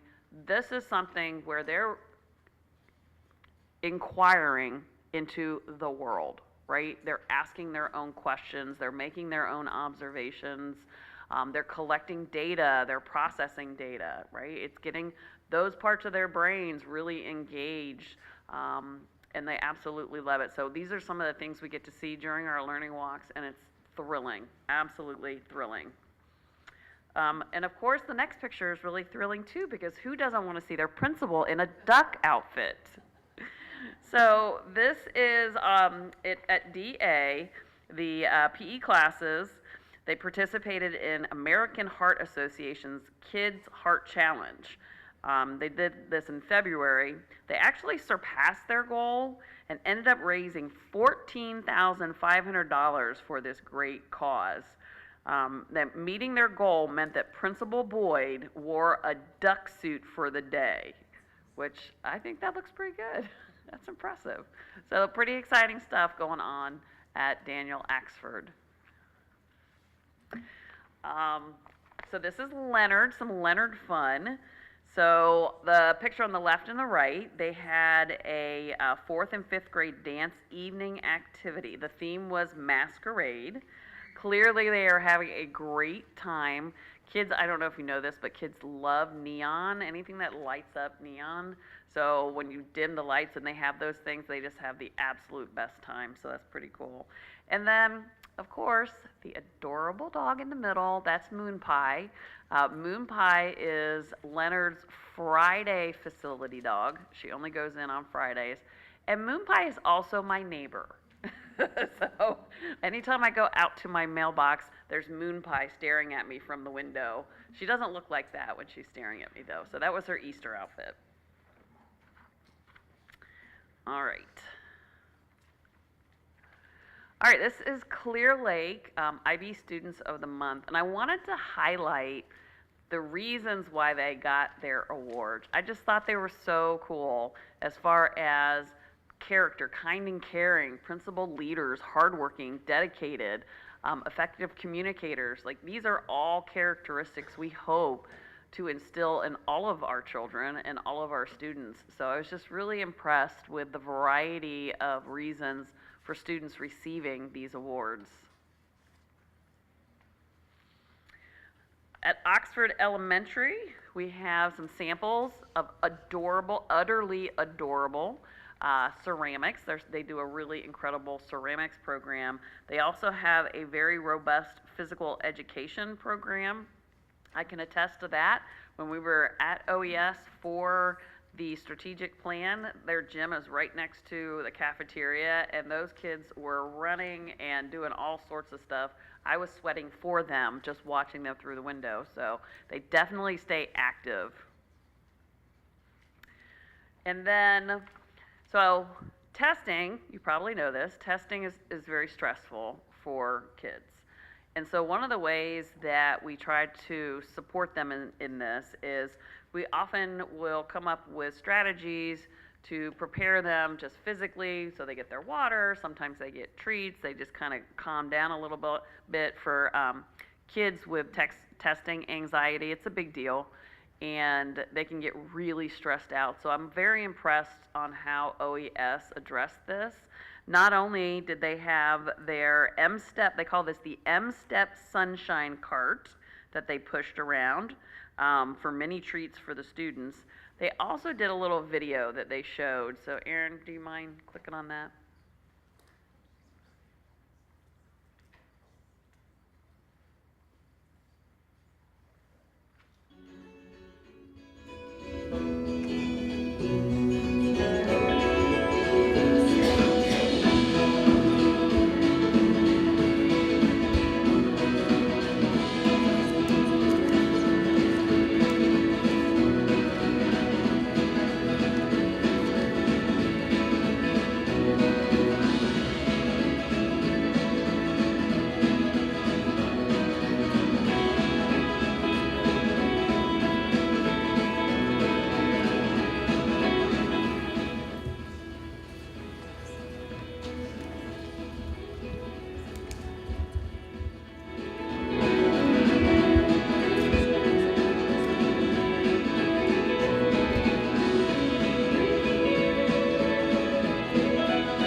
So just one of the ways we tried to de-stress our kiddos before they start the test.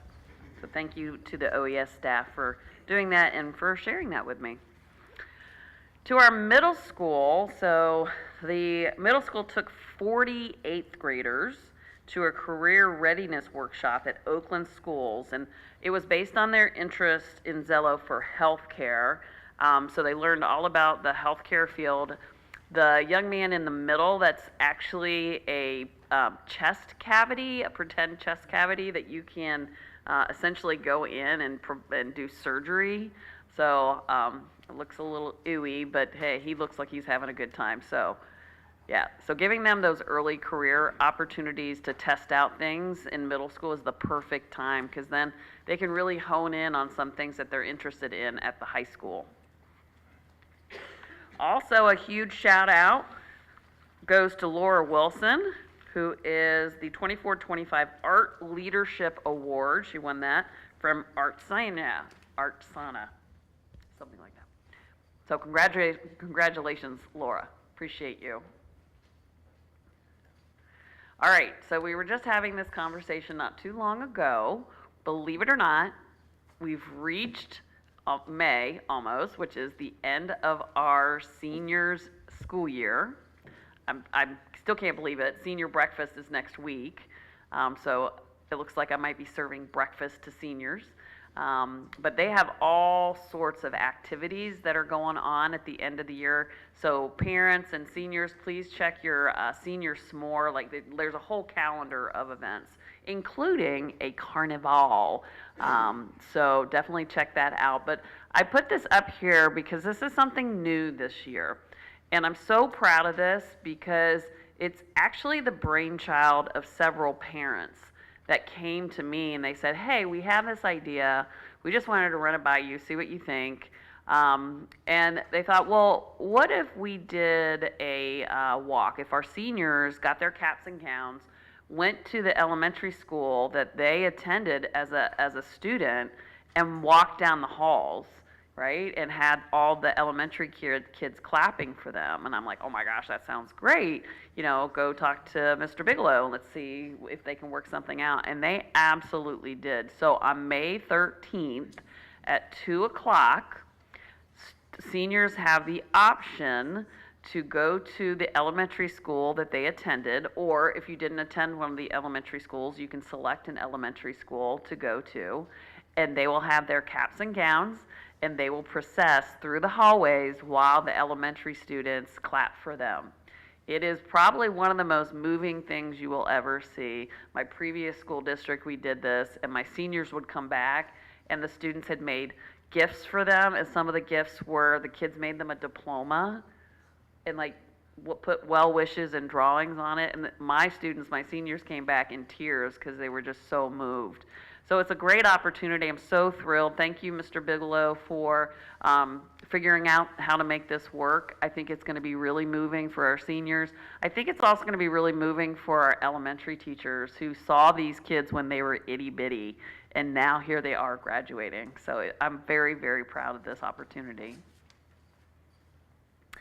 And of course, robotics heading to Worlds. We had a permission that we approved several weeks ago, and they made it. So they're down in Texas. I think Mike, is it this weekend? Last weekend, yeah. So I don't have the results of that. Do you have the results, Mike?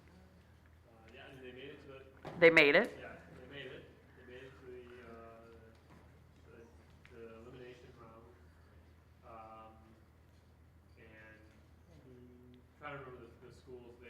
I'm trying to remember the schools they partnered with. I think one in North Carolina. They were eliminated, but that's an awesome, I mean, it was, as far as I've heard, it was an awesome experience. And just to be clear, it's Worlds. So it's not national, it's Worlds. So people from all over the world come to this competition, and our kids are there. They made it to Worlds, which is incredible. And the pictures, I love the pictures in the middle. If you've ever attended a robotics competition, you'd probably think, oh, they're probably just sitting around reading books or what. No, so energetic and just thrilled and just celebrating. It is one of the coolest thing ever. So I think we're going to try and host one of these next year for our younger kiddos. That's our goal. Fingers crossed. So congratulations to them. Finally, our brew crew. When I asked Mr. Bigelow, tell me more about the brew crew. What'd you say, Mr. Bigelow? Absolutely love the brew crew. I do every single week, every Friday morning. Yep, a big emphasis. We love the brew crew. So, huge shout out to their teachers. So this is Miss Gray, Miss Morris, and the paras, Miss Vinkowski, Miss Griffith, Miss Curtis, and Miss Molanen. These are their students, and essentially they send a Google Doc midweek asking for orders, coffee orders from the staff, and the kiddos put it all together, and they make personal deliveries every Friday morning, and they wear their Brew Crew shirts, and they interact with their customers. So I've actually benefited from the Brew Crew, which I really appreciated, and they were absolutely the sweetest. So that is something that I think is just one of the best things ever. So that's my superintendent report. Lots of great things going on. I'm just so proud of all the work and being able to represent this amazing school district. Thank you, Dr. Milligan. Any questions, comments? I've got a few. I've got a point of clarification because I kind of dropped the ball on the on team 2137. There I go again. But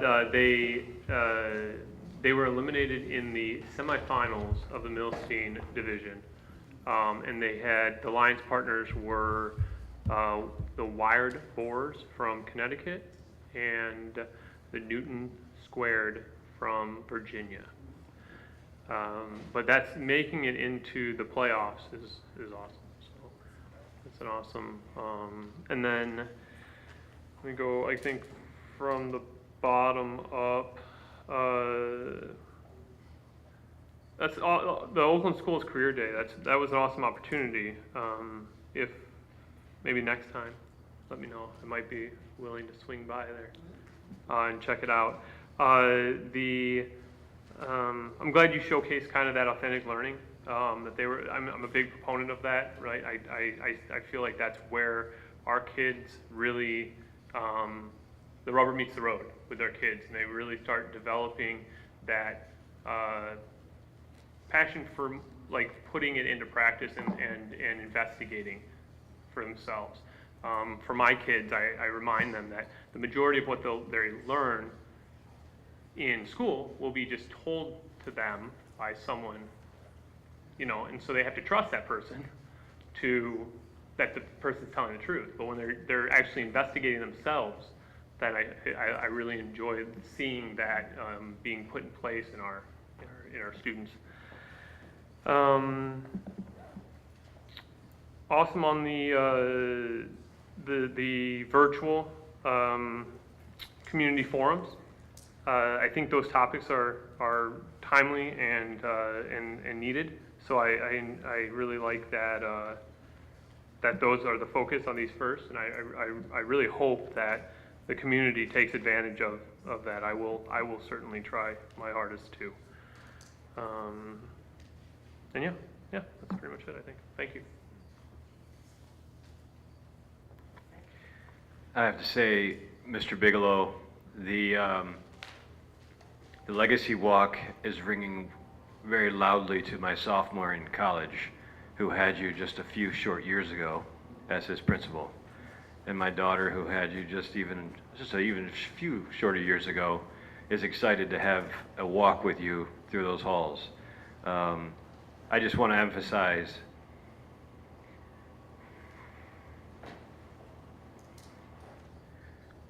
how big of an impact you've had on my kids. And I think that resonates through all of our administration. I thank you for all that you are doing and have you done for our kids.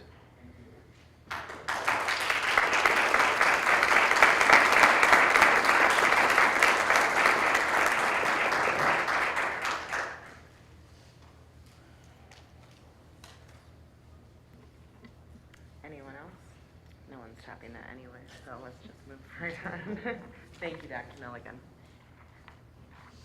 All right, we have some field trip requests. I understand that we have some presenters this evening. So if we can start with Loft.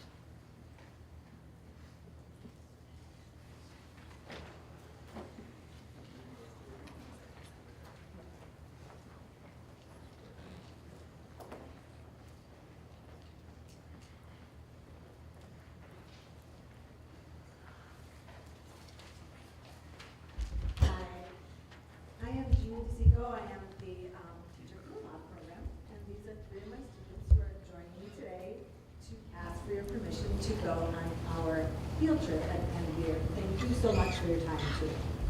So I'm going to go as fast as I can. I don't have to go off topic, but why we're here, why we're here is to ask for your permission to go on the end of the year field trip. It's not something that we haven't done in the past, because we do it every year, but we want to let you know why we're doing it and what we're going to do this year. Oh, I'm in charge. So if you don't know what LOFT stands for, it's Learning Opportunities for Tomorrow. It's for adults with disabilities, 18 to 26-year-olds. It's an adult transition program, excuse me. And we are located at OPSC. Yay! Love it there, by the way. So what is the purpose of this field trip? So for me, it's kind of selfish because it's a comprehensive assessment strategy that, for me. So all year we do so many things, and as you know, I have the students all day, and we work on it all day, and then they go home, and I'm not quite sure, because I'm a parent too, so I'm not quite sure they're doing what they're supposed to, what they've learned. So I just kind of keep doing it day after day. I now get an opportunity in 4 days to assess what I have taught them in the classroom, in a house, with me there with them 24/7. So, all under the same roof. So the areas that I assess are daily living skills, social emotional skills, leisure recreation, developing and following a schedule, money management, hygiene and exercise, and team building. And these are all the things that we work on every day. Like I said, I'm not quite sure it's happening at home, but now I will be able to see it because my eyes will be on them 24/7. Very important for what I do in adult transition. So that when I do let them, or when they do exit the program, we know they're going to be successful. That's the question. So the importance of a shared living space, I can assess these skills while I'm there, like I just explained. We do meal planning and grocery shopping. All of the students make meals throughout the 4 days, 2 of them for each meal for the entire group. They do all the cooking, they prove to me they have food safety, they follow recipes, and you're going to hear from Cameron what kind of things we're eating. Hygiene practices. Are you brushing your teeth in the morning? How about before you go to bed? 2 minutes? These are really important tests. Deciding and planning on activities as a team. After they meet, they're going to be with other people. If they have a roommate, or if they're living in a community where they have to make decisions together to have combined, travel, whatever it is, they have to be able to do that as a team. Give and take, compromise, we talked a lot about that. Getting along with the others and resolving conflict, as I said. Details. So this is where we want to go right here. Very nice, right? This is it's called the Redwood Retreat. It's in Oscoda. I used to have a cottage there, so I know Oscoda like the back of my hand. So it's going to be it'll be an easy transition for me. We're going to go from June 2nd to the 5th, if accepted. I'm taking 11 students with 3 chaperones. I am one of them. And we will drive them. The chaperones will drive the students. All the students will have their own bedrooms, and they'll be boy-girl, not own bedrooms, but the boys will be the boys, the girls will be the girls, and I will be in the middle of the family room watching. I promise. So here's a cost breakdown, and I kind of went in today to kind of get a closer idea, but, so we did our Sam's Club order a little bit today, we talked about it. So about $1,500 for lodging, groceries about $600. We're doing all the cooking there, so we will buy everything here, they picked what meals we're gonna have, we're gonna buy it here at Sam's, bring it there, and have it ready to go. Activities, $900, and I'm not gonna go into that because they're gonna talk about that. So about $3,000. I'm not asking for a penny. We have it covered. We do a lot of fundraising throughout the year. As Pam said, we have a catering company, which we are extremely busy doing. Oakland Schools has pretty much, they might as well just put us in the kitchen there because we're there every other day. We make apple pies, like some of you have bought. We do a laundry service. We do Lego sorting for a company. So we have a ton of micro businesses that we are doing, and we're doing more every day. So you'll be seeing, well, oh yeah, definitely. New. And I'm gonna now have Seth. Introduce yourself. Hello, I'm Seth Bradford. And I will be reading this. Okay, so we are going to go canoeing on the Asable River. And we're going to go putt golfing. And they want to go to the Ascota Beach with their toes in the sand. I want to go swimming. And then, here's this word. I'm going to mess up on it. Lamabra, I cannot say that. Lumberman Monuments. That's where we're going to go. And then we're going to go to Point of this, is to go to the Point of the Lighthouse. And then we're going to go to the East Towers Theater. And then we're going to cook, we're going to barbecue. And then we're going to meal prep and clean and independent living experience. And exercise, yes. That's it, I guess. And then we're going to plan our days together. We're going to do some games. And then some s'mores at the end of the day. Great. She said I did good, so let's go. Lumberman's Monument is where we're going to do a lot of hiking. And he only screwed that up because he keeps playing with that word and making fun of it. And so we knew he was going to screw that up. Okay. We are now going to have Cameron. Hi, my name is Cameron. I'll be reading this. So here's how we start to plan. We plan our meals for the night, for the week. Monday we will be doing G's Pizza on the drive up on our way there. And we'll be doing hamburgers, hot dogs, and pasta salad. And for Tuesday, we will be doing egg muffins, packed lunch, and dinner we'll be doing spaghetti and salad. Wednesday, we'll be doing pancakes, waffles, cider sloppy joe, and baked potato bar. And for Thursday, we're doing bagels and packed lunches. We will all be taking turns cooking these meals for everyone. We're all going to be carried out of there after all that food, right? And what I've learned, I'd like to introduce you to Darian Graves, who's going to talk about this. She is exiting my program. I'm not going to cry because I'm waiting for that for graduation. But, so this is her last year, and she has been on every one of these trips for the last 8 years. So, no crying.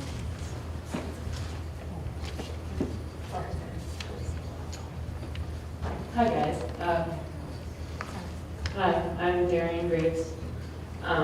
So this year is my 8th year in the law.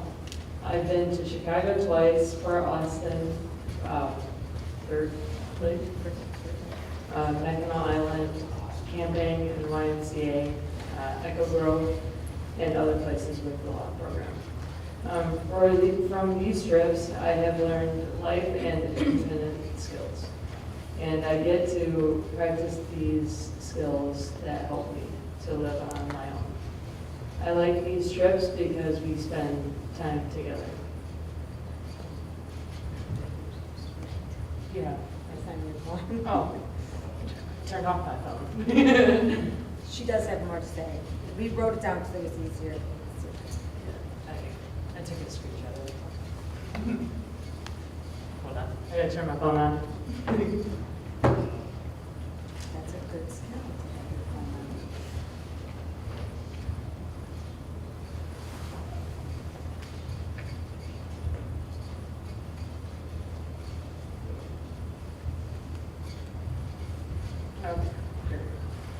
All right, so I learned life skills and independence. I like these trips because we all get to be together for 4 days. We get to cook together and do other events that we don't get to do while we are at school. And for some of us, we never get to hang out with each other. It helps me to be independent so that when we live on our own, we know how to cook, clean, make our beds, use money, plan vacations together, and learn stuff that we can't learn in the classroom in real time.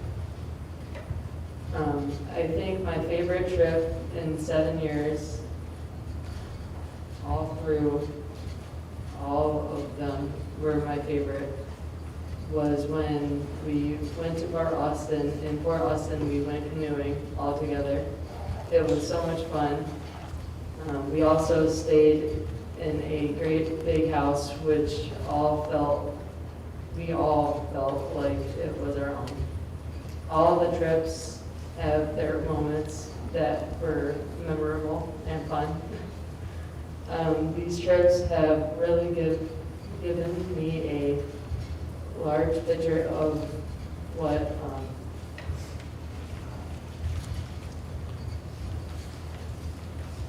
independence means to me. Sorry, guys. All right, thank you.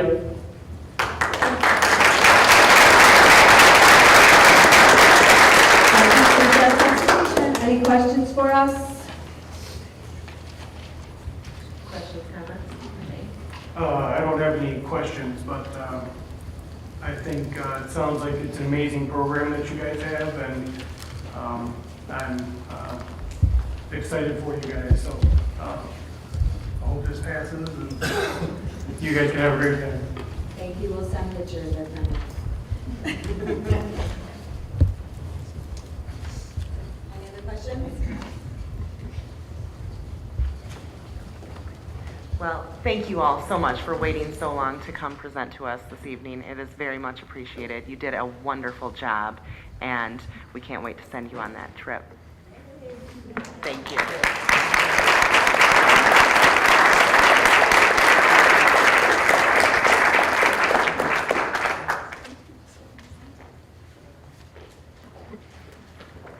All right, moving along into our field trips, we have the Travel Club next.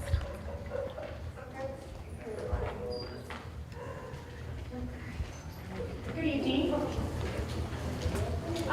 My name is Katie Blazik, and along with Jake Schroeder, well, he's not here, we are asking for permission to take our next trip for the Oxford Travel Club, which would be a trip to Paris, France, next spring break. So since a majority of you are all new, we wanted to just give you a little bit of an overview of who we are. We were founded we created the program in 2012. Since its inception, the Oxford Travel Club has traveled overseas 4 separate times, twice to Italy, once to Central Europe, where we saw 4 countries in 12 days, and our latest was to the UK, where we spent a majority of our time in the city of London. We've also taken 20 domestic trips around different parts of the United States. We pride our program on not being a field trip. We don't want kids to say, oh, I went on a field trip. We want them to say that they've had a cultural experience. We try to live among the people that we are visiting. We sample their cuisine, we walk through their cities, we travel on their public transit, and we shop at their local markets. So it's much more than just, let's go hang out in Paris. We're very fortunate to have always had amazing students to join us on these trips. You can see these are a couple quotes from two of our outgoing seniors that I'll try not to cry, but basically just kind of giving a little bit of an overview of their experience and how they felt about our trip.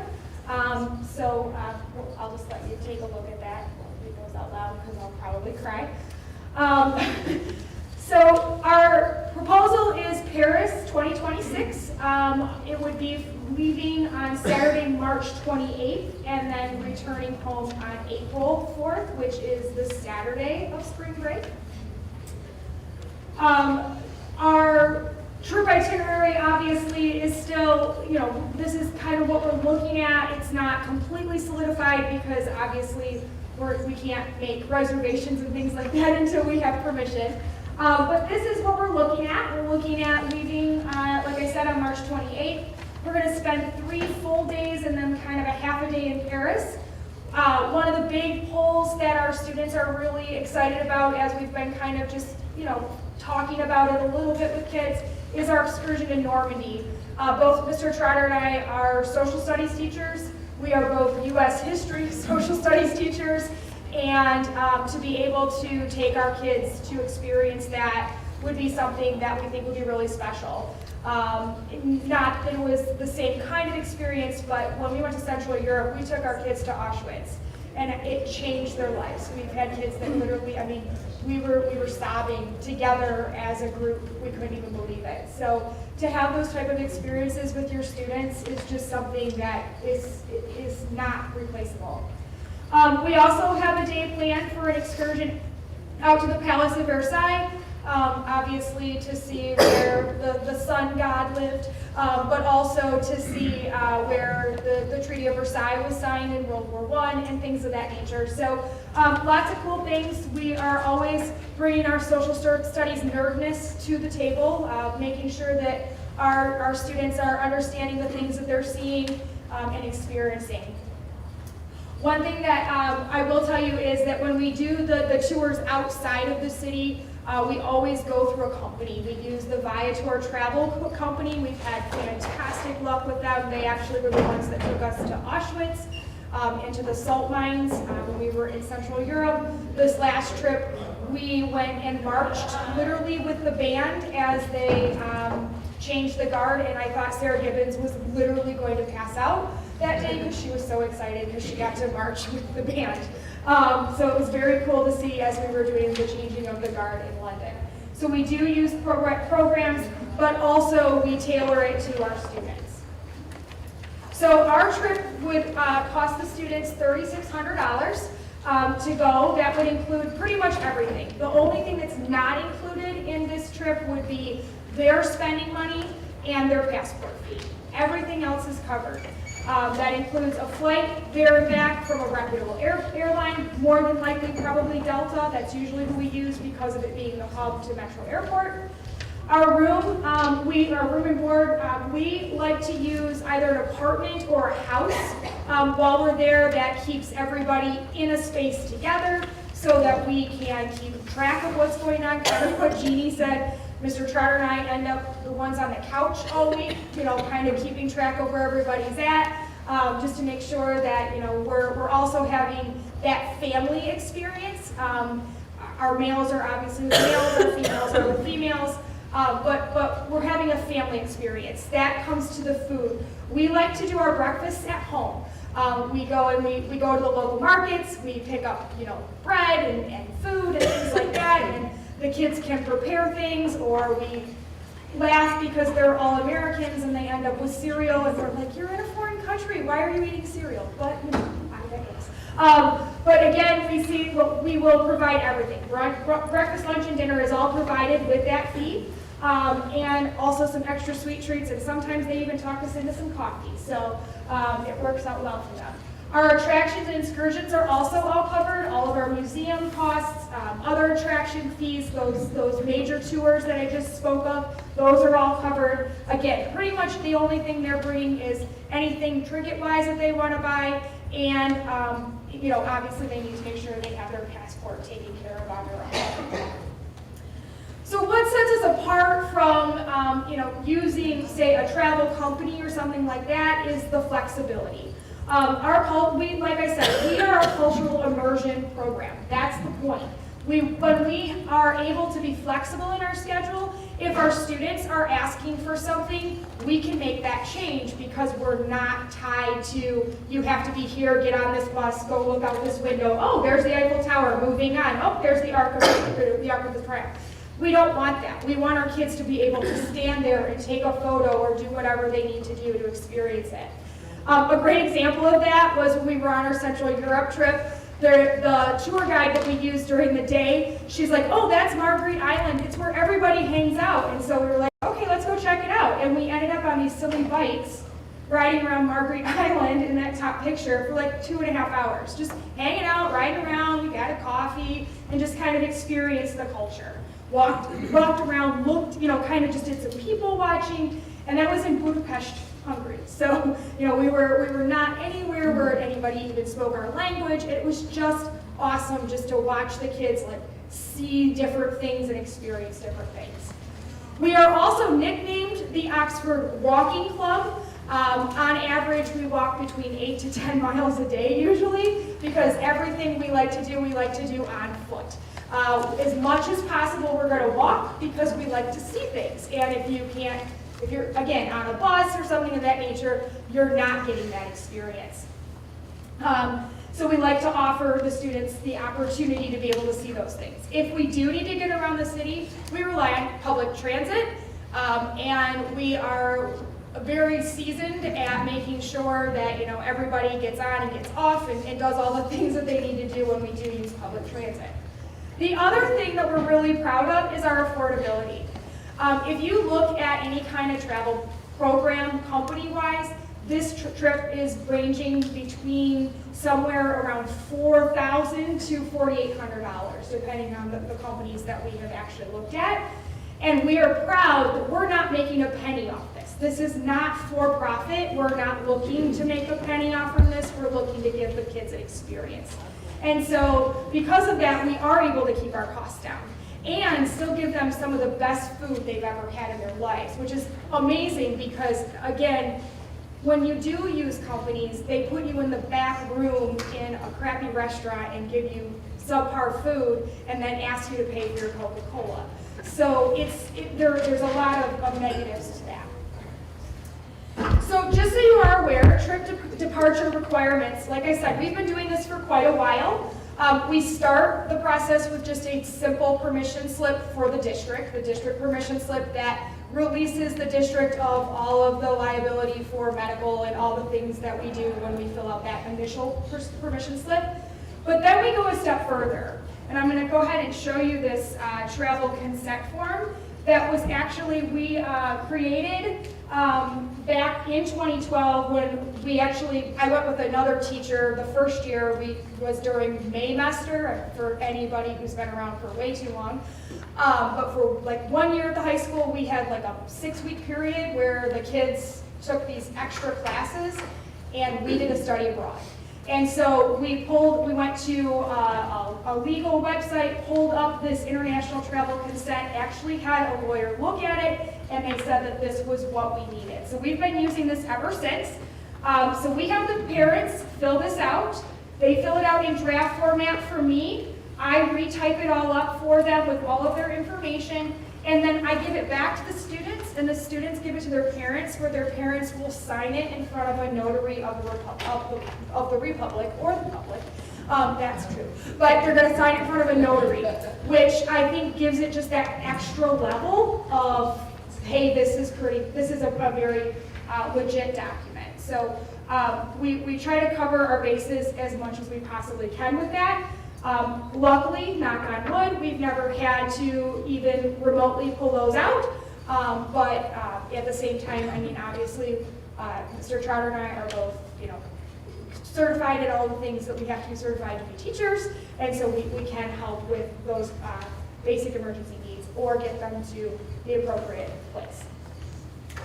Like I said, the passport and medical insurance are required. We actually even go a step further and ask them to always have a state ID with them as well. We get copies of all of that. We keep those in a digital format on our phones. We keep them in a physical format in our backpacks. So we are double covered with everything that the kids need. And when it comes to payments, we never see a penny. It all goes through, I don't think it's send money to schools anymore, but the payment protocol for the district or the payment system, it's all done through that system. We don't exchange any money with parents. We just tell them, look, if you are going to do this by cash, you're doing it with the front office. We don't want anything to do with it. We would prefer that you just do it online. And what's interesting is that we kind of like that 3% thing you have on it, because a lot of parents are like, we only want to pay once that 3%, so they just paid it all. And it was quite nice to be able to know where we were at. So, but that's how we do the payments, so that's very transparent. Before we leave, with our trip expenditures, our pre-departure, we try to cover as much as we possibly can: airfare, lodging, attractions. We usually purchase a city pass. For our tours and any other fees that we can pay ahead of time, we ask Nicole Welsh for the credit card. We get it all taken care of. She gets the receipts. Nicole and I become very good friends right up till the date of our departure, because I'm turning in receipts all the time to her. In country, we try to use the district credit card as much as we possibly can. And again, we have receipts. The kids know the protocol. Within the first day, they call me the receipt queen or the receipt mom, because they know they have to, they're always making fun of me. Don't forget to take a picture of the receipt, Blazek. Don't forget to take a picture of the receipt, Blazek. So we know that it all just, it all just becomes, again, we're like a family. If we do have to obviously have a little bit of extra, like actual physical currency on us, we always work that out. Last time we worked it out with Courtney, and she was very helpful with us. And we were able to, make sure that we had a detailed spreadsheet for all of those expenditures. And just so you can kind of see what I mean by that, this was our spreadsheet that we gave Courtney. So every time that we made a payment on the credit card while we were overseas, a picture was taken. Every time, and then you can also see on the spreadsheet that we also had our BPS petty cash, that's British pound sterling, and then we also had a little bit of money because we let the kids eat before they got on the airplane the night we left. So there was a little bit of US petty cash as well. So we always try to make sure that we're keeping it very, very transparent, and everybody can see where those funds are going to. If we do have, when we are using actual currency. Finally, I know that obviously supervision and attendees is a big question. Our day supervision is obviously the same as our evening supervision. It's Jake Trotter and I. But we are with the students all the time. Usually Jake is the one who leads the front and I'm the caboose, and I'm always sweeping to make sure that we're moving along when we're out and about.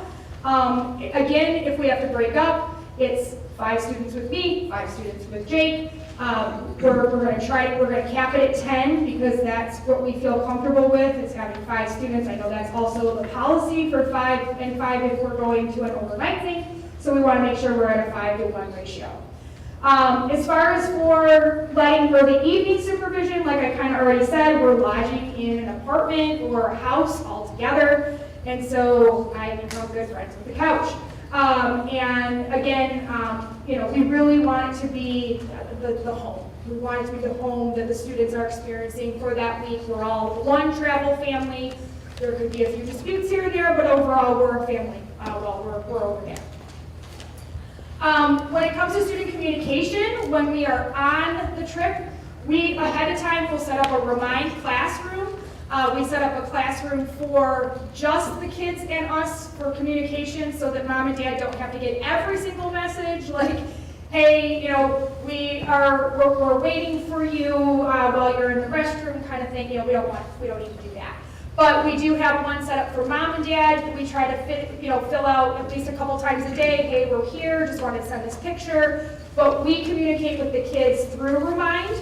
And we also, last year, started a Life 360 circle before we left, so that we had the kids on Life 360 the whole time, so we knew exactly where they were in the event that somebody did get separated. We could immediately go to our device and be able to identify and find them quickly. Finally, I'll leave you with a parent quote. We were, like I said, fortunate enough to take quite a few students last year, a lot of staff students. There was absolutely no stress at all with taking Mr. Bigelow's daughter, I promise. But I'm just kidding. I love Mallory so much. But again, we see that overall, it was just a great trip, and we know, I could tell just from asking parents even what they were saying that, they felt comfortable. Obviously, as the Gibbons said, this was the very first trip that Sarah went on without them, and to send her overseas was obviously something that could have been a little questionable for them, but they felt as though we had done our due diligence and been completely ready for all of the unknowns and ready to rock and roll for our trip.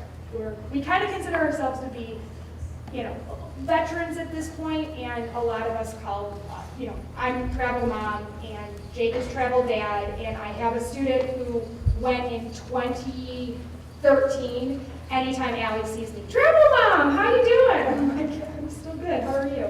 So we're hoping that you will take our proposal into consideration, and I will open it up to any questions that you have. And that's our like pride and joy picture from the last time, because we made sure that we busted out the Oxford O when we were in Oxford. So thank you. Any questions, comments? No, that was fantastic. Thank you so much. Thank you. Can't wait to see the pictures this year. Thank you very much.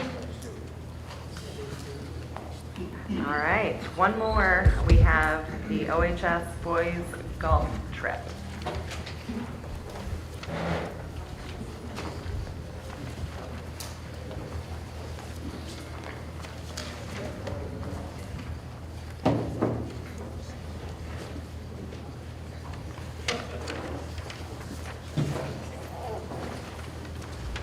Good evening. So I don't have a presentation for you all, I'll be honest. I wasn't aware of it, so I'm just going to kind of wing it tonight. But my name is Tim Fox. I am the Oxford High School boys golf varsity coach. And the reason for me being here tonight is basically we accepted an application for 2 overnight trips. So essentially, give you a little bit of a background for those of you that don't know how tournament golf works in high school. But typically we play 18-hole tournaments. They're one-day events. They're on Monday, Wednesday, or Friday. These 2 events happen to be a Friday, Saturday event. The first one is May 9th and 10th, which is in Mount Pleasant, Michigan. So we're playing 2 different courses in Mount Pleasant. And then the second tournament that we're playing would be the following week, which is May 16th and 17th up at Big Rapids at the Ferris State University course. So essentially the proposal is for allowance of myself to accompany 4 or 5 of the boys from the team up to both locations to play 36-hole tournaments over the course of 2 days. The purpose behind the idea of playing these events is, at the college level, and we do have a few boys on the team, one of which is already committed to playing at the college level. There are a couple others that are kind of waffling on if that's something that they're interested in doing. So typically every year we actually do trips like these where we can play in multi-day events back to back because it really is a little bit more relative to what college level golf is going to be. Instead of playing one day, you're playing 2 days. Second day is usually that much more difficult, especially as they say, it's always difficult or more difficult to follow up a good round with a better round. So this gives them an opportunity to play consecutive days back to back and kind of test their skills and see if this is something that they truly want to pursue in the future, at the collegiate level. So in terms of the logistics, I mean, this is basically trips that, the team account pays for. So we do fundraising over the course of the season. So all the costs of this are basically covered through the funds that we raise through our efforts there. And then logistics, typically we just kind of caravan it up. We don't have any kind of transportation needs there. I just kind of drive myself and a couple of the boys. And then, there's typically juniors or seniors that play in these tournaments. So we'll have, one of the other boys kind of drive the others, and we'll caravan it up. So I'll keep an eye on them. As you know, teenage boys can be a little crazy on the road sometimes. But so I keep a close eye on them throughout the entire course of the trip. While we're playing golf, as well as kind of in the evening. It's a long day, so they're typically pretty wiped and just kind of resting back at the hotel. So we do just stay at a local hotel in the area, there in Mount Pleasant, and obviously up in Big Rapids the following weekend. But that's pretty much it. Again, it's really just to give them an opportunity to play at a little higher level across multiple days, which again gives them a little bit of flavor for what things are like in college. So, and that's pretty much it for me. So I apologize again for not having a presentation, but any questions that you guys have? I mean, I guess you mentioned that these tournaments are formatted closer to the college level. Are these tournaments watched by colleges closer as well, or does that not have a correlation? So, not necessarily. We typically won't get many college coaches out to some of these tournaments. However, we have.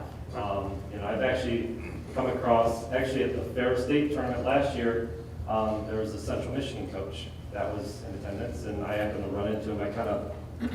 My son is one that's looking at playing at the college level, and wanted to kind of introduce myself and as much as I can to all the college coaches, just so I can become a better coach and also help with any kind of recruiting needs that the boys may be interested in pursuing. So, the better the connection I can make with a lot of the college coaches, obviously, the easier it is for me to put them in touch with them. So it's not necessarily a higher profile tournament per se, but they do still count on the ranking systems, for MHSAA related tournaments. So they are profiled in that, they're part of the ranking system. So there is still definitely some exposure there.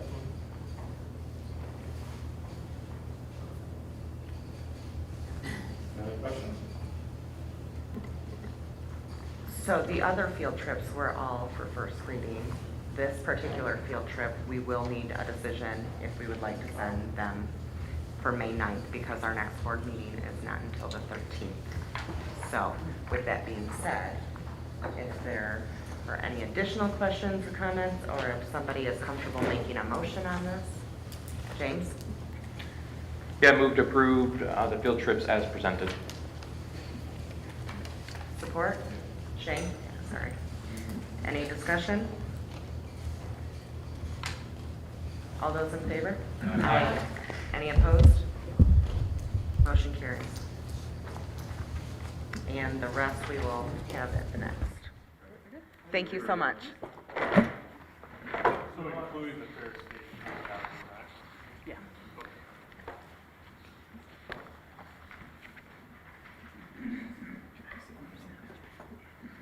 All right.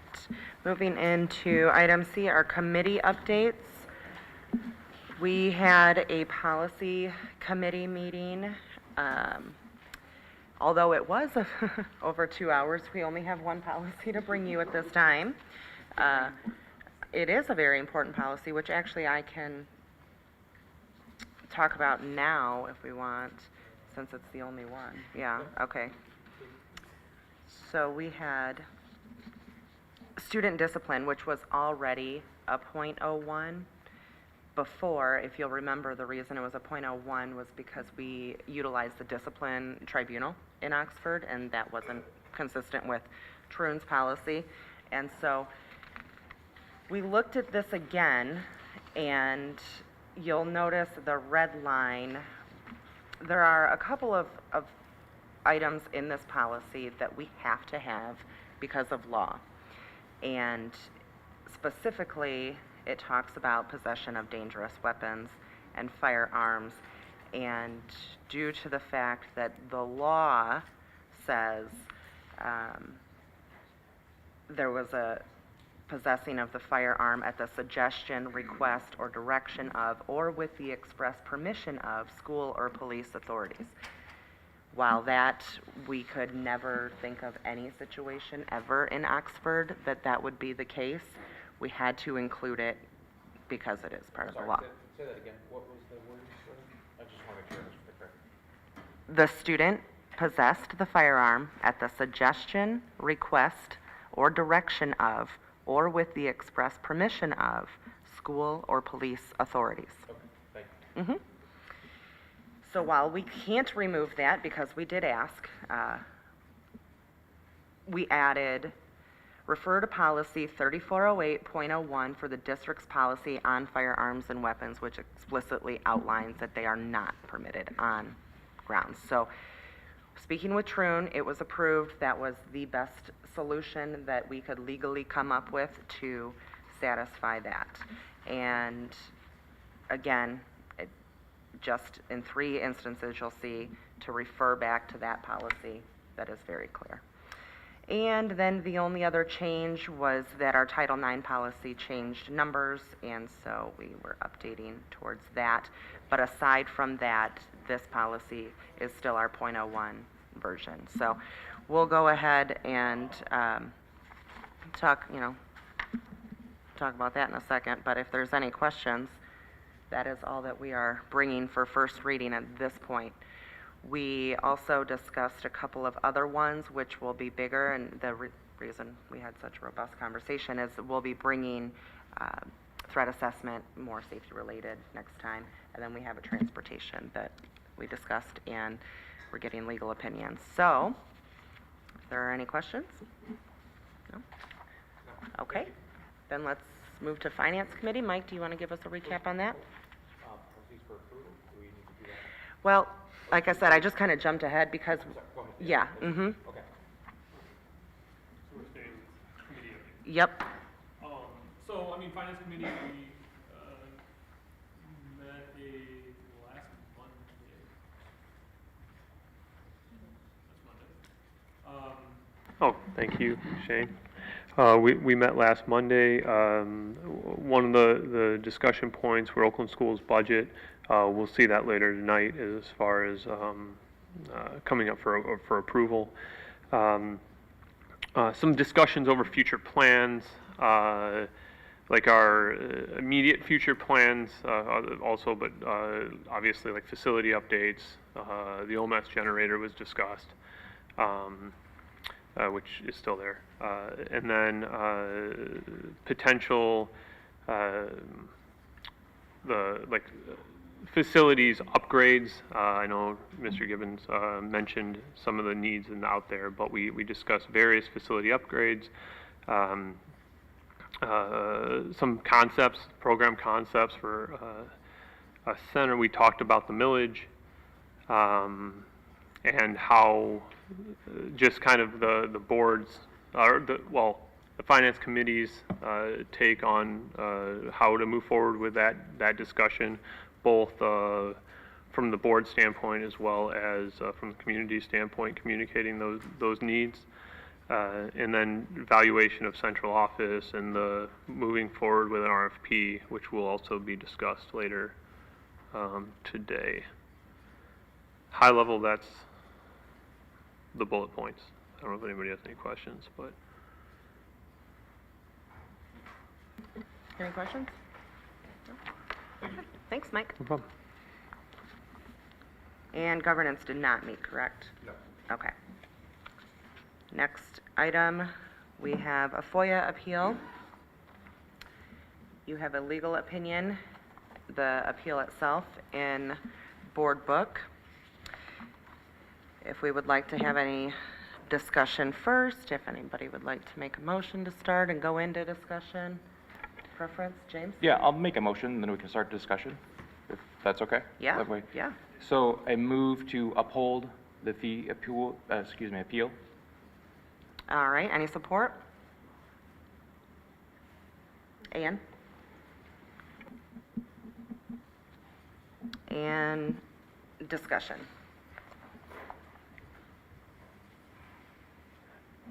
Just to be clear, this would be upholding the current decision that's being appealed? So it would uphold the fee. So the requester would, Right. would be That's what I- charged. okay. Yep, the amount shown. Like, this word is kind of funny, but that's my understanding, yes. I think this just kind of stems into, I missed the last meeting, but I had mentioned it, we did talk about it somewhat in the Finance Committee meeting as well, is just our general, I guess, consensus of the FOIAs moving forward. And I know there's wording in ours that as far as it, man, I'm sorry, I'm dropping the wording, unreasonable cost or something of that nature. And so I think agree in this case. I mean, it does cost us resources, and it can be heavily resource dependent as far as who actually is able to pull the information. And so I agree in this case because of the amount we're talking about and the amount of time and energy we're talking about, that I agree with James to uphold it. And just for clarity or question, like, for this one in particular, and this kind of directed to you, Tanya, like, we have a bunch of stuff. I mean, it's a hefty fee, but like, from your staff side, is this easy to quickly find stuff, or is this pretty labor intensive? Like, does it require specialized people or certain people, like, to be able to get this stuff? If you could maybe give a little bit more detail on that. So, yeah, so this one in particular, a lot of the documents are not in possession in Oxford. So if you look at the legal opinion, a lot of it, we don't have it. So they have to actually get it through the legal firm. However, you know, what Mike's talking about in general, some of these requests take hours and sometimes days of our central office staff.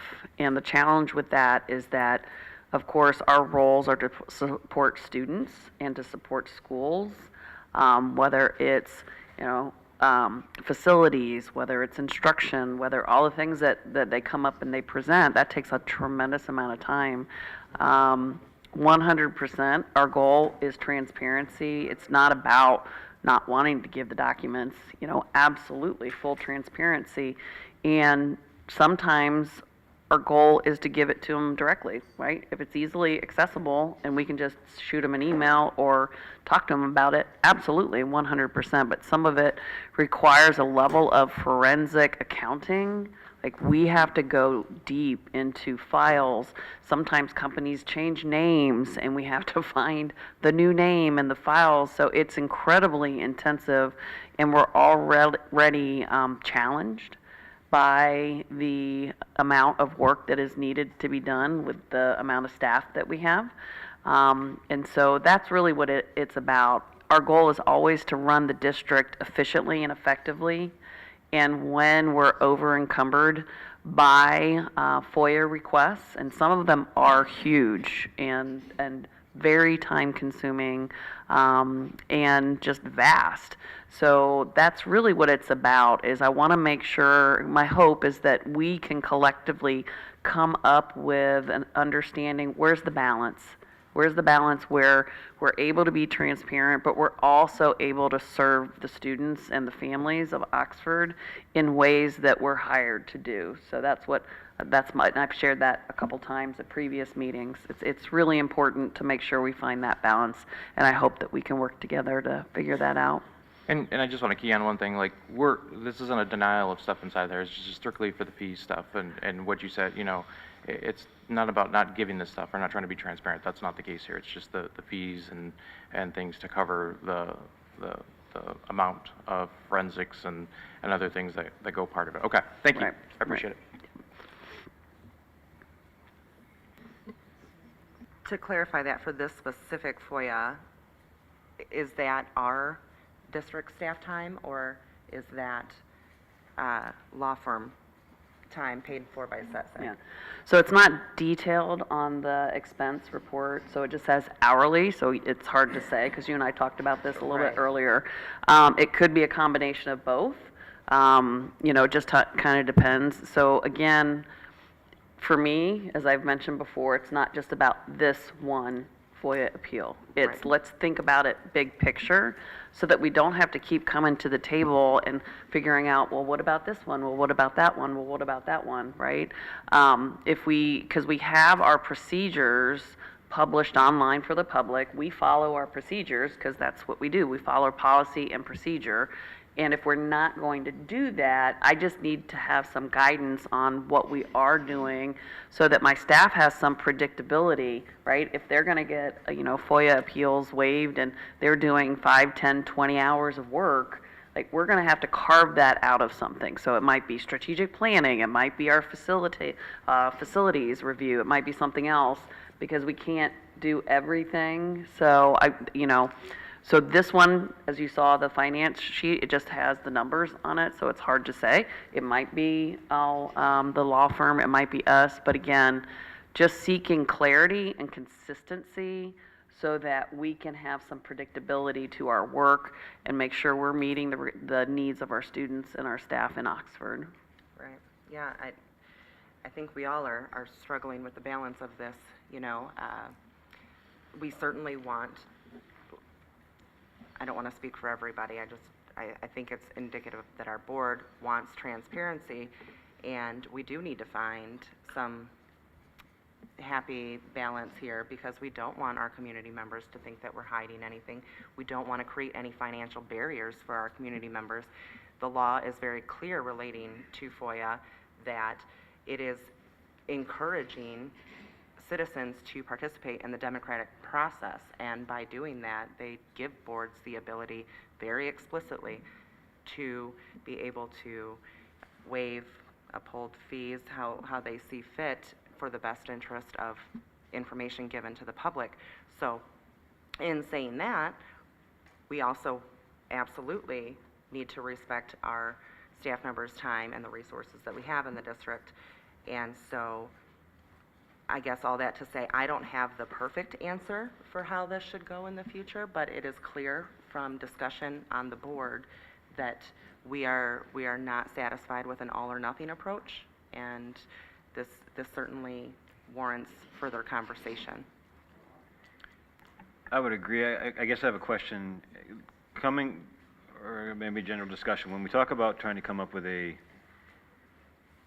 secret sauce, or what is the overarching plan, I think one of the options here that I'm reading and want to understand more is when we engage a law firm, does that help the cause when it comes to our fees by having the insurance pay or someone else pay that versus it be solely on the district, on us and our staff?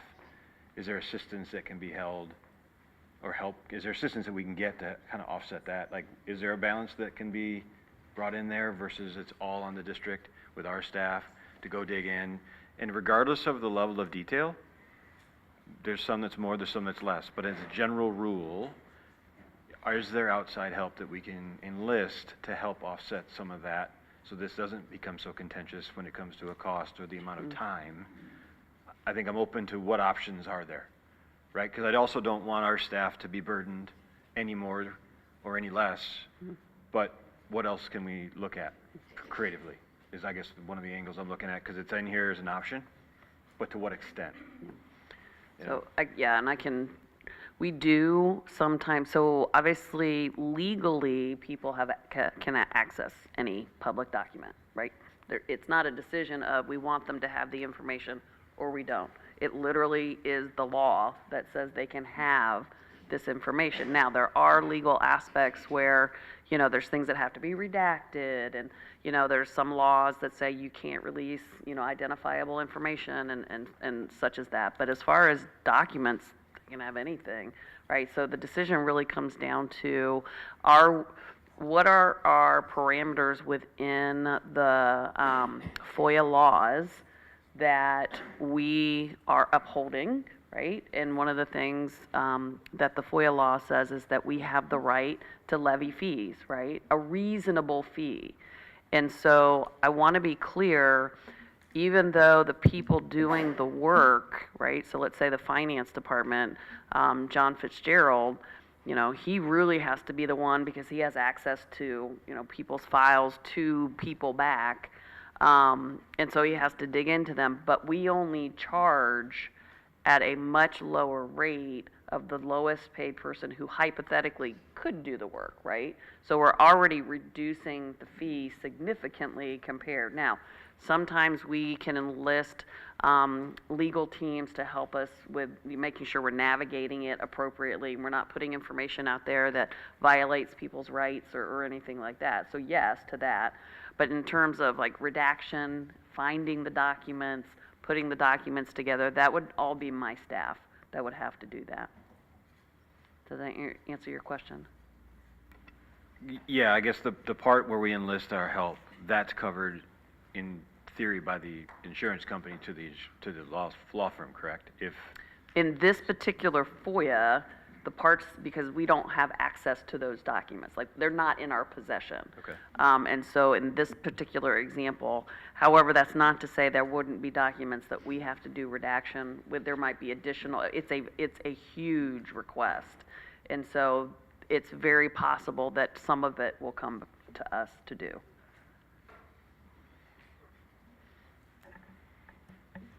I think it's important to note that while the entire cost may not be shouldered by the district, if it's coming through the law firm paid for by the insurance company, we do still pay our insurance premiums, which have gone up year over year. Is that correct? Mm. We would be remiss to not consider our insurance premiums, that the public has complained about the insurance premiums going up. This could very well affect that. We don't know what that could possibly be. We haven't encountered that yet.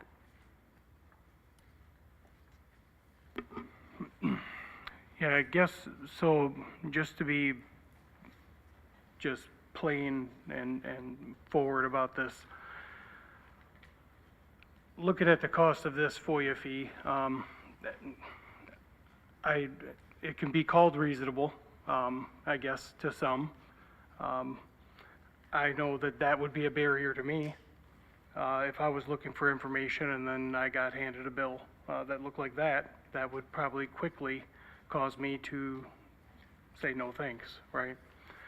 So I, of course, 100% value the time that our admin team has and the time that would be spent finding materials, redacting documents, you know, the whole 9 yards. I just feel I have strong feelings about charging folks money for information that, again, according to the letter of the law, they are entitled to. You know, I think 1,000 is much different than 50, right? I mean, not to sound elementary about it, but, you know, there's a huge difference there in the cost. And while some families here in this town may be able to afford that, there's many that can't. So to me, again, whether intentionally, unintentionally, that's a barrier. And I struggle with that. Again, not at all discounting the fact that somebody's gonna have to find this stuff, and I understand the process. I just have a really hard time looking somebody in the eye and saying, yeah, cut me a check for $1,000 and you can have this.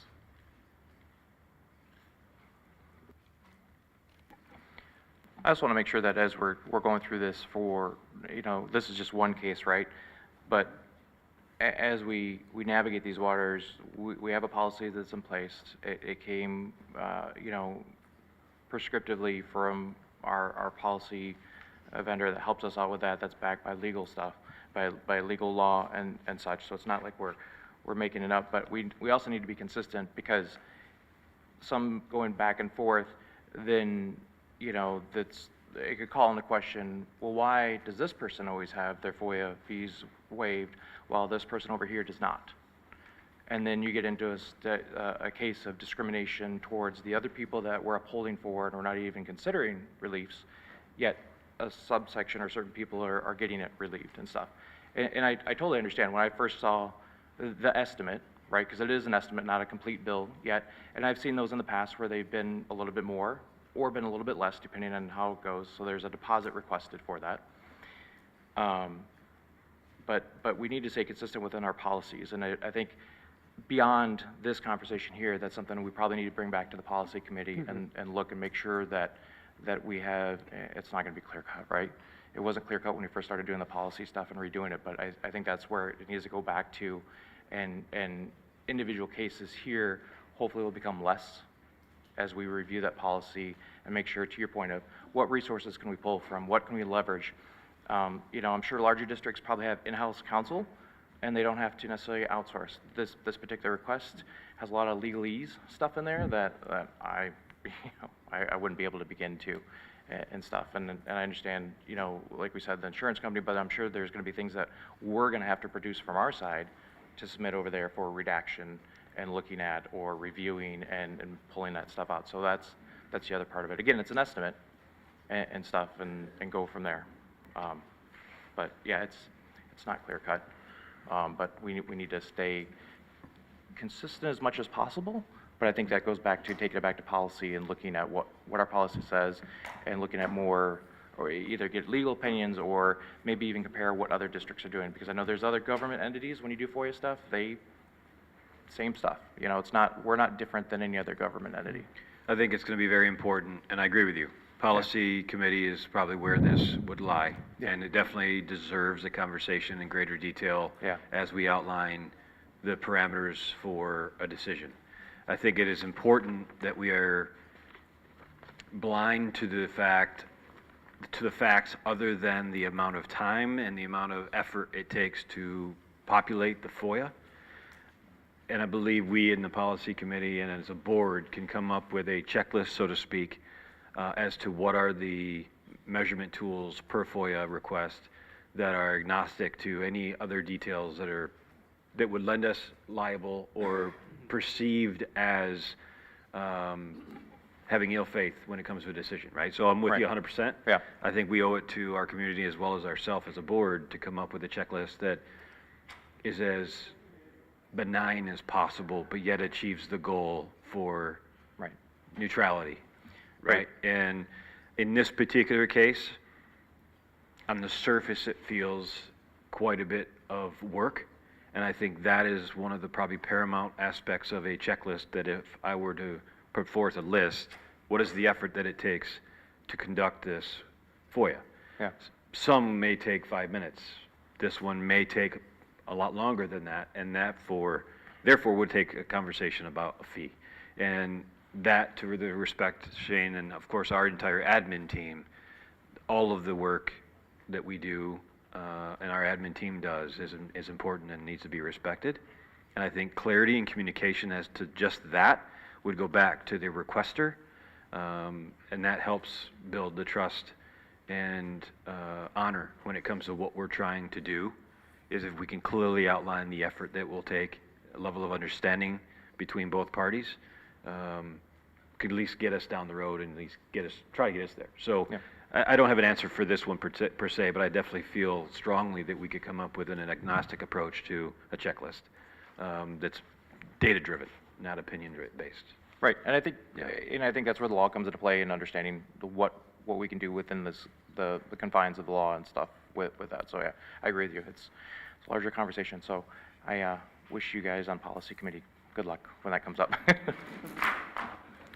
Yeah, we can absolutely put that on policy pretty quickly.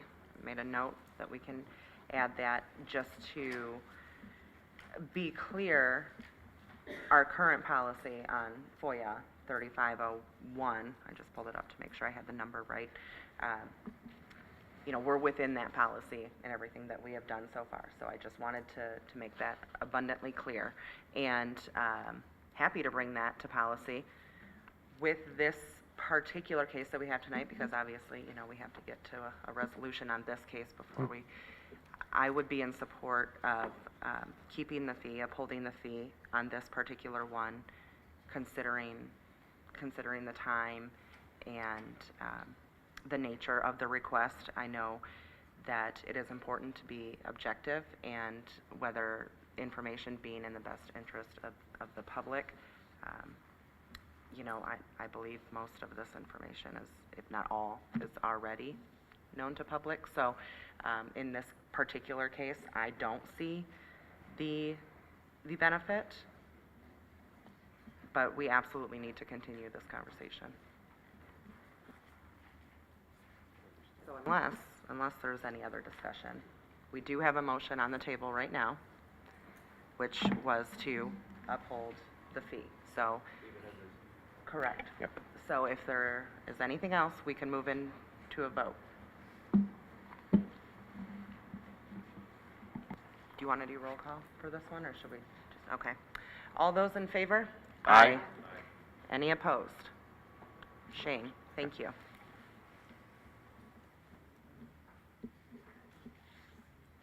All right, I definitely think we need to further this conversation. So if there are, absolutely. Our next policy is somewhere first or second week of May, so second week, I believe. So if there are any thoughts that you would like to send to policy committee in the interim before we meet, we'll go ahead. I'm sure it won't be a one and done. We'll have some legal opinion. We'll have some questions back and forth, as we typically do. We'll be very thorough. And next into first reading, I already did touch on our student discipline. And then we had our approvals from last time. Do we need a motion for first reading? We don't do a motion for the first reading? That's what I just said. Yeah. We need a motion. No. No? No, because it's first All right. reading, and when we do I'm the second sorry. reading, we do the, it's It been a is long late. night. I know, it's been late. I was looking for a coffee delivery. Where's that brew crew at? I was looking for it, okay. Not for the First first one, reading. we're good. Is any other questions on the? For the second reading, we moved to approve, yeah. Okay, thank you. Yep, no worries. Second reading of the policies that we discussed last time. Would anybody like to tackle that one? Okay. Thanks, Mike. So move to approve the policies 4229.01, 3207, 3303, 4113, 3115-3115H, 3118, 4101, 4102, 4104, 4105A, and 5202 as presented. Thank you. Support? James, thank you. Any discussion? All those in favor? Aye. Any opposed? Motion carries. Item G, our Oakland Schools budget. Would anybody like to make that motion? James? So move to approve the first reading of support for the Oakland Schools budget as presented. Excuse me. Support? Mike, thank you. Any discussion? All those in favor? Aye. Any opposed? Motion carries. All right. Item 9, Anita with our phonics core program. All right, hello again. To come up with the curriculum stuff that I'm so passionate about. So excited to share with you. So I am presenting essentially first reading or first opportunity to share with you a curriculum that we are recommending for adoption for grades 3 through 5. with the hopes of this being voted on at the next May 12th meeting. In full transparency, I'm speeding up the timeline for this. I probably could have come to you with this in June, but we would like to get the training happening before the school year ends. And so that is part of the reason that we sped it up by 2 weeks. So what is the 95 Phonics Core program? It's a Tier 1 structured, evidence-based, and explicit phonics program. By Tier 1, it means it's a program that's used by all of the students in the class in grades 3 through 5. Tier 2 would be for some students, Tier 3 would be for even fewer students. So this is intended to be for all students in grades 3 through 5. It includes 25 to 30 weekly lessons, and then each lesson actually has multiple components. So a lesson covers a week, but then each day within the week there are various components. And the components include phonological awareness, which is in the ear work, where students are doing some sound manipulation or decoding. Syllable mapping, so breaking words into open syllables, closed syllables, and understanding, even just kind of encoding those or spelling those. High frequency words, decoding known and unknown words, so the unknown component is interesting in this curriculum. Essentially, kids are presented with nonsense or unknown words so that we can actually test if they have the sound and skill. It's easy when kids are using the skills in very known words. We don't know if they're just like word calling versus if it's an unknown word, are they applying the skill to that word to try to decode it? Morphology, which is the study of word parts, so suffixes, prefixes, roots, what are their meanings? And then they do a passage reading, and there's a fluency aspect where they do some repeated readings to improve their fluency. So why did we pilot a phonics program in 3 through 5? We already have a phonics curriculum in DK through 2. In 3 through 5, we have currently a program, it's a word study phonics program called Words Their Way.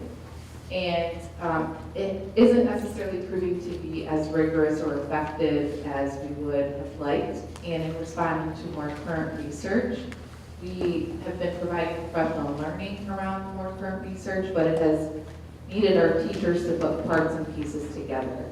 And so actually going to a structured curriculum puts everything we've been teaching them together in one place for them. So essentially it's making the teachers' lives easier. When the teachers first started this, a lot of them said, oh, Maureen, who's our previous literacy coach, taught us all this. It's so nice it's in one spot. The funds that we would use for this curriculum is the 35J grant. This grant was offered to any district in the state to apply for specifically professional learning around improving literacy outcomes and or purchasing curriculums or materials. So we have used this grant to purchase decodable text, training for our teachers. A lot of our reading specialists have done some very intensive coursework in letters as an example. So the grant would help pay for this. It would not be general dollars that would go towards the curriculum. We have such a robust system here that a lot of the other curriculums we already have in our system. So when we went to look and preview which curriculums we want to pilot, the ones that were worthy already exist in our system within our Tier 2, which is more of a small group intensive work. Who piloted? Every single teacher in grades 3 through 5 were offered the opportunity, and 11 people ended up piloting. The piloting process is probably none that I've ever experienced before. This vendor is quite serious about vetting us as much as we vetted them. So what's our seriousness to the work? They did not allow a teacher to pilot if they did not attend training. So all of the teachers participated in a full day training. The morning focused on current reading research on the brain, and then the afternoon focused on the actual product. So the breakdown is there. We have 3 third grade teachers, 5 fourth grade teachers, and 3 fifth grade teachers. So the pilot process is pretty extensive. We started in August. And we really started pretty slow. To be fair, we had some technical difficulties with their IT department. Our IT wasn't talking to their IT. And we eventually got there. I would say by October, we had a pretty well-established system. The literacy coach, Beth Delano, started an ongoing Q&A doc for all of the teachers. So as they encountered anything, they would put in a question, and we would try to answer it or like go and help them on site. They also participated in Q&A Zooms with staff developers from the company. We had check-in supports from the literacy coach, and then we've done quite a bit of classroom observations. Beth Delano, myself, Alex went into a lot of the different classrooms to observe the curriculum in action. We did a student feedback, and we also did a teacher survey. The student feedback was really interesting. They're very honest. They're like, this is really boring. So we have to take that into consideration. Engagement is a really big deal. And so we asked them, like, what are some things that your teachers are doing to help make it more exciting and to be more inviting and encouraging? And so we want to have the student voice go to the other teachers and say, hey, you might want to try, you know, we observed one teacher's different voices for part of the lesson just to keep it going. In full transparency, the implementation of any highly structured, very explicit curriculum is very cumbersome. And it will take time for the teachers to get into a groove. I would say it took the pilot teachers about 6 to 8 weeks to establish a rhythm and role. They went from like every lesson maybe taking an hour, and now we're kind of at the standard proposed curriculum time of about 30. Some are still floating between 30 and 35 minutes. The vendor estimates it should be about 30 minutes a day.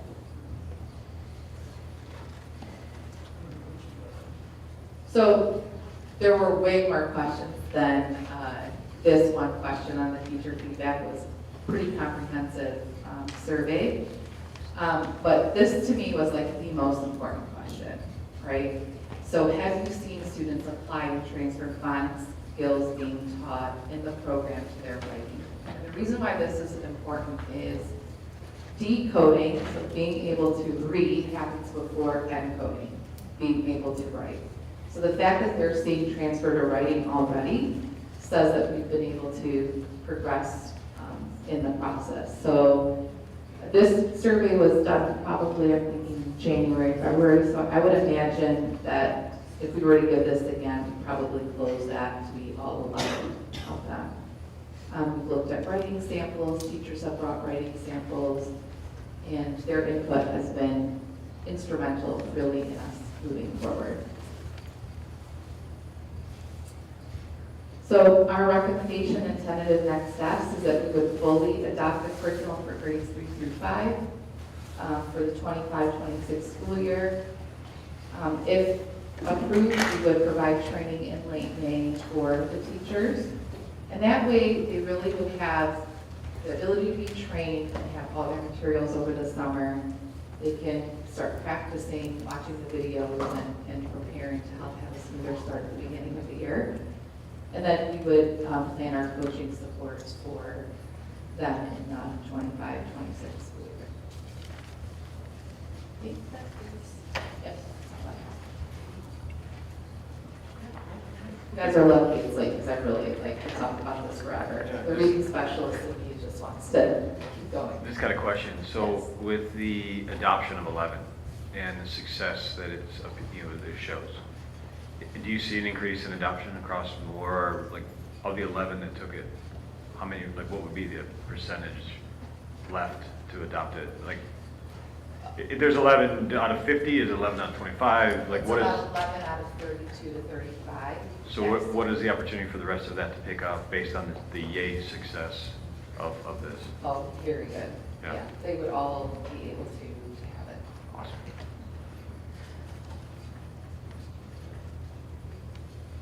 Any other questions or comments? With the 11, was there a survey question that asked, how comfortable they felt with implementing district-wide, and how were the results of that? What, essentially, how are our teachers feeling about this? Do they feel that it's going to be increasing burden, or are they happy about it? Are they excited? What have they said? So, no, so I think I thought I knew where you were going with your question, but you went a different direction. So with the teachers that were heavily involved in it, yes, we asked them, like, how cumbersome has this been? Has this been easy? And all of them said no, right, at the very beginning. They all said, though, we also were monitoring the implications on their other curriculum. So when it's been so hard, did something give? How did you monitor, like, your pacing with all of your other work?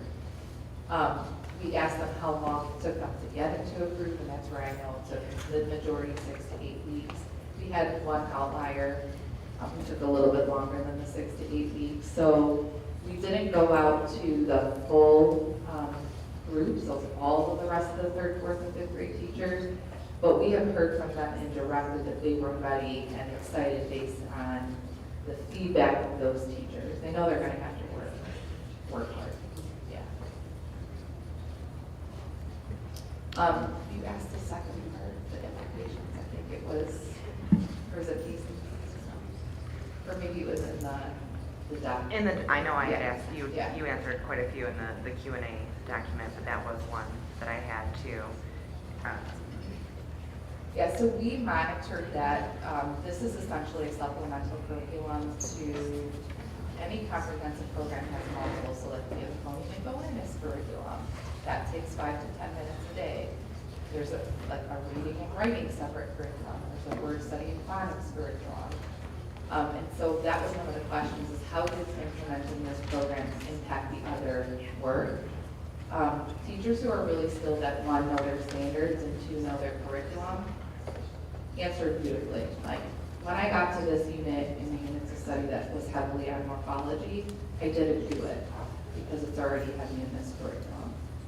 So they were able to do that kind of like give and take and compromise because they had the skill in the other curriculum. And that's the work that we would need to coach, because if you don't have that skill, you're gonna be like, so that's where our literacy coach, her support would come in, and when you get here, you probably don't need to do that because it's already heavy here. And I guess you mentioned a teacher in the study, or in the, it took longer to implement it. Do you have, like, is that the one that hasn't seen it put in place into the writing portion yet? Do you have that correlation? I'm just curious of how, if it's the same person, or... I could probably like look at the data all the way through and see if it's the same person. I'm just curious, I don't know if and then going back and seeing what challenges she had, because, it's still 9% of the participants, and seeing what challenges she had in trying to springboard off, like, get ahead of those challenges, right? Yeah, we asked the teachers, like, what has been the challenges, where might you need support, what's been the hardest part, and honestly, it's the most participation I've ever had in a survey, because these teachers are very passionate about the curriculum. They did not hold back. The good, the bad, the ugly, and we learned from it. We learned from it all. That's really why I've kind of sped up the ask for this curriculum instead of wanting the approval in the summer. I really feel strongly they should get the training before they go to summer break. But overall, they're excited to start participating. Okay, anything else? Yeah, I just want to say thank you that this material looks great. I'm excited for my child to get to experience this when they're in those classrooms at that age. So this looks really impressive, and thank you for digging into this work. This is why I get paid the big bucks. This is the work. So. Love it. Thank you, Anita. All right, our last item, John, for the RFP for the administration building. I'll keep it under an hour.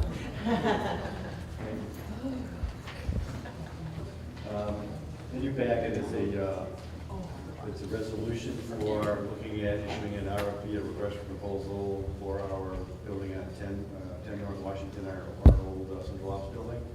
As you know, we consolidate a lot of the functionality, actually all the functionality over at the OAIC facility. So at the old central office building, we're doing some meeting work and some PD, but the conversation's been going around, having it between finance committee and internally as to what do we want to do with that facility. So in this packet, there's a resolution that really speaks to and authorizes, makes very clear, the board intends to authorize administration to issue a request for proposal for sale of the facility. And it's like any other RFP process, if the board's not happy with any of the results or responses, we don't have to do, you don't have to do anything. You can reject them all, move on, go in a different direction. But the point being is to put out an RFP, find out what the real value is, what the real intent is, if there's a point that we do want to sell the building and then allow the building to be used by another entity in terms of actually productively, perhaps possibly businesses would move in there, for instance, in that area, and those kinds of things. So, it's really, to be honest, the resolution itself is a little more than one page, and frankly, it's the smallest resolution I've ever seen a lawyer write like. So I have really appreciated the perspective on it and to the pointness of it. And I'd be happy to answer any questions or thoughts or concerns. Questions, comments, Mike? I just wanted, as coming out of the finance committee, so we got the estimate of value, and we've talked about, obviously using our resources wisely as a district, but also having kind of that area that the downtown isn't getting tax, income for as well. So that's kind of helping both sides of it. And we because of OEIC, we moved, as John mentioned, moved all the functionality to that building. We have room to grow there, right? And so we got the estimate. Now this is kind of showing really what, there's one thing getting just get an estimate of what somebody thinks it's worth, but having the ability to at least see what offers might come in.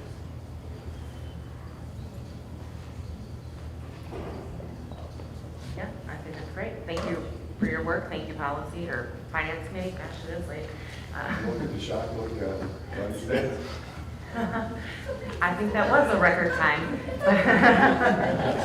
Thank you. Thank you for all the work on that, John. Appreciate it.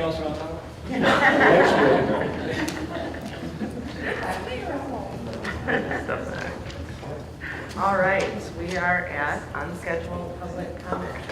Justin, do we have?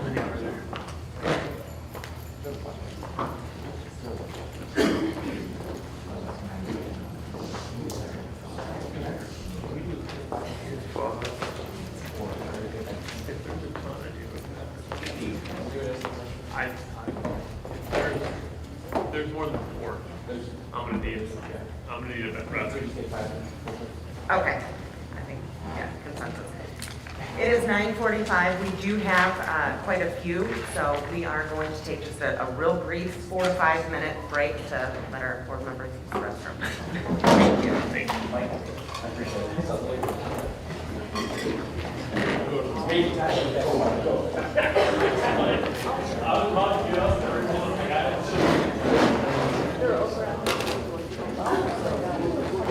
Thank you all for the rest.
right into our public comment.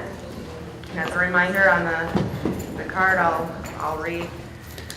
Speakers should remain respectful while sharing comments. Speakers shall refrain from using inappropriate language or making slanderous remarks. Names of students should not be used in public comments, and while board members may ask administration a question related to a particular public comment, this is not meant to open a dialogue with the public speaker. Speakers should not engage in discussion with board members or administration, and all participants are limited to 3 minutes. Thank you for listening to me. Oh, we have one more. We'll start with Barbie Johnston. Hi there. My name's Barbie Johnston, and I've been teaching in our district for 20 plus years. 4th grade's the best grade ever. And I want to thank you all for your support in helping us grow and improve as a school district. But I really came to talk to these people. Hi. There's some stuff being said about the survey, and I want you to know I gave that survey and there was nothing inappropriate said to the students in my 4th grade class. Could you please address the board? Oh, sorry. Thank you very much. All right, so I want to reiterate, thank you for the survey. I didn't ask anything inappropriate, and I thought it was really important to give the survey because I was in this district in the year 2012 when we had a rash of suicides, and a lot of that had to do with bullying. So we went to implement anti-bullying, and it's helped a lot, but bullying continues, and now it's become a thing where it's more of an online and technology kind of based thing. So what I was thinking is that for people that are on the keyboard and on the phone, maybe they could put it down and come into the schools and get to know us. I feel like the part of the problem that people are saying such horrible things about our schools is because they just don't really know. So I would really like the opportunity to invite people to come in my classroom, come in my school. I know we need bus drivers. I know that we need new nays. I know that we need mentors. I know that we need people to come and read with our students. Our PTO events can always use people at our spring fair, at our fund run. Come to field day. But please come to our schools and see what we're doing, these wonderful things. I love my students, I love my community, and I hate to see people being divided up by things that are not true. Thank you. And I got my whiteboard. If you want to help, please come. We need bus drivers, new names. Come on, come to school, see what we're doing. Hang out with us. Thank you. Find out what we're doing. Our next speaker, there's not a last name, just Karen.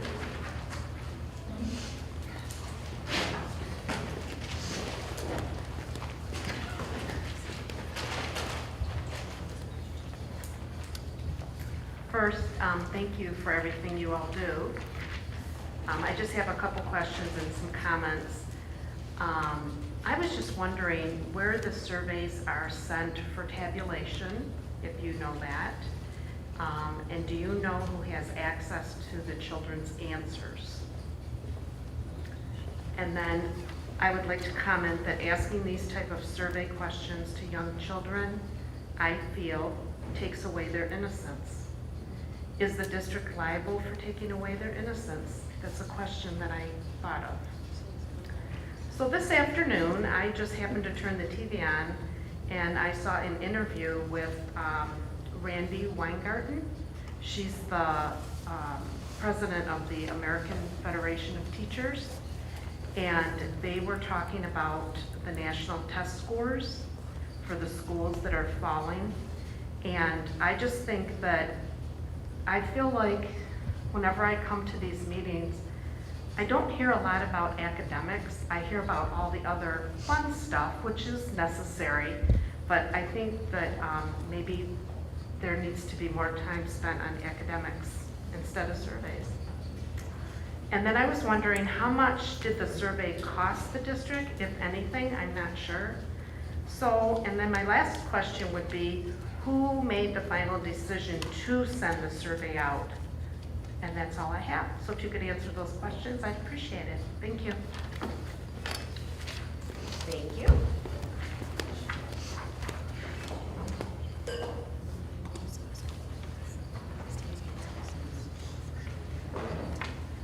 Evelyn Archer.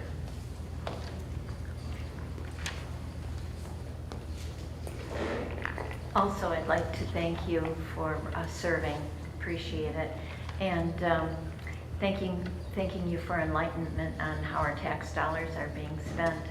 I think that there were so many questions about the survey and how many rounds of surveys went out, and what exactly was on the notice to parents to opt out, what was on the student survey.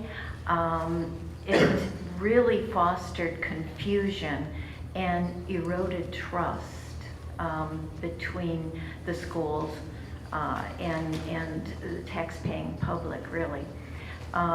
So I understood that there were questions on there about, binary and trans and things like that to these young students.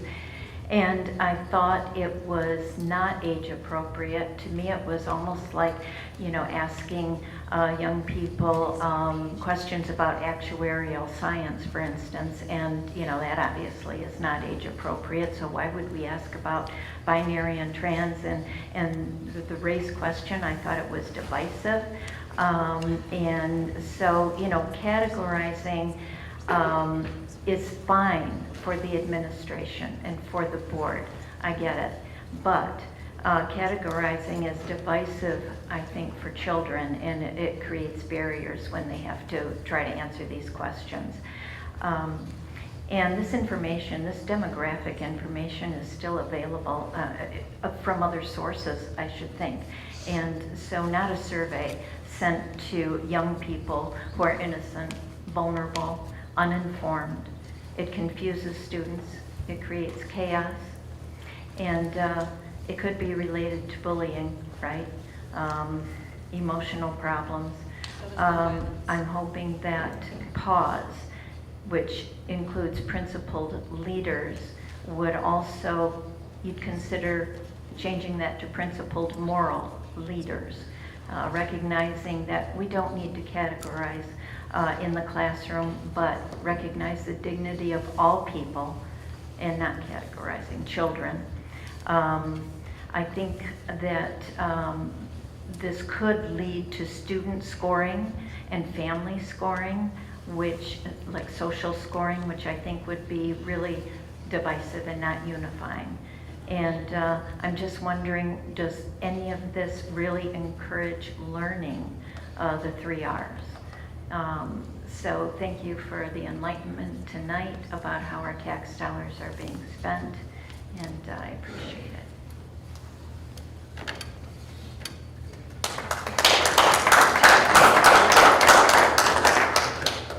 I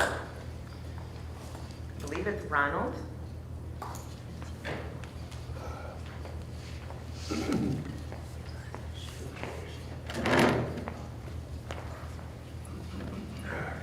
Good evening.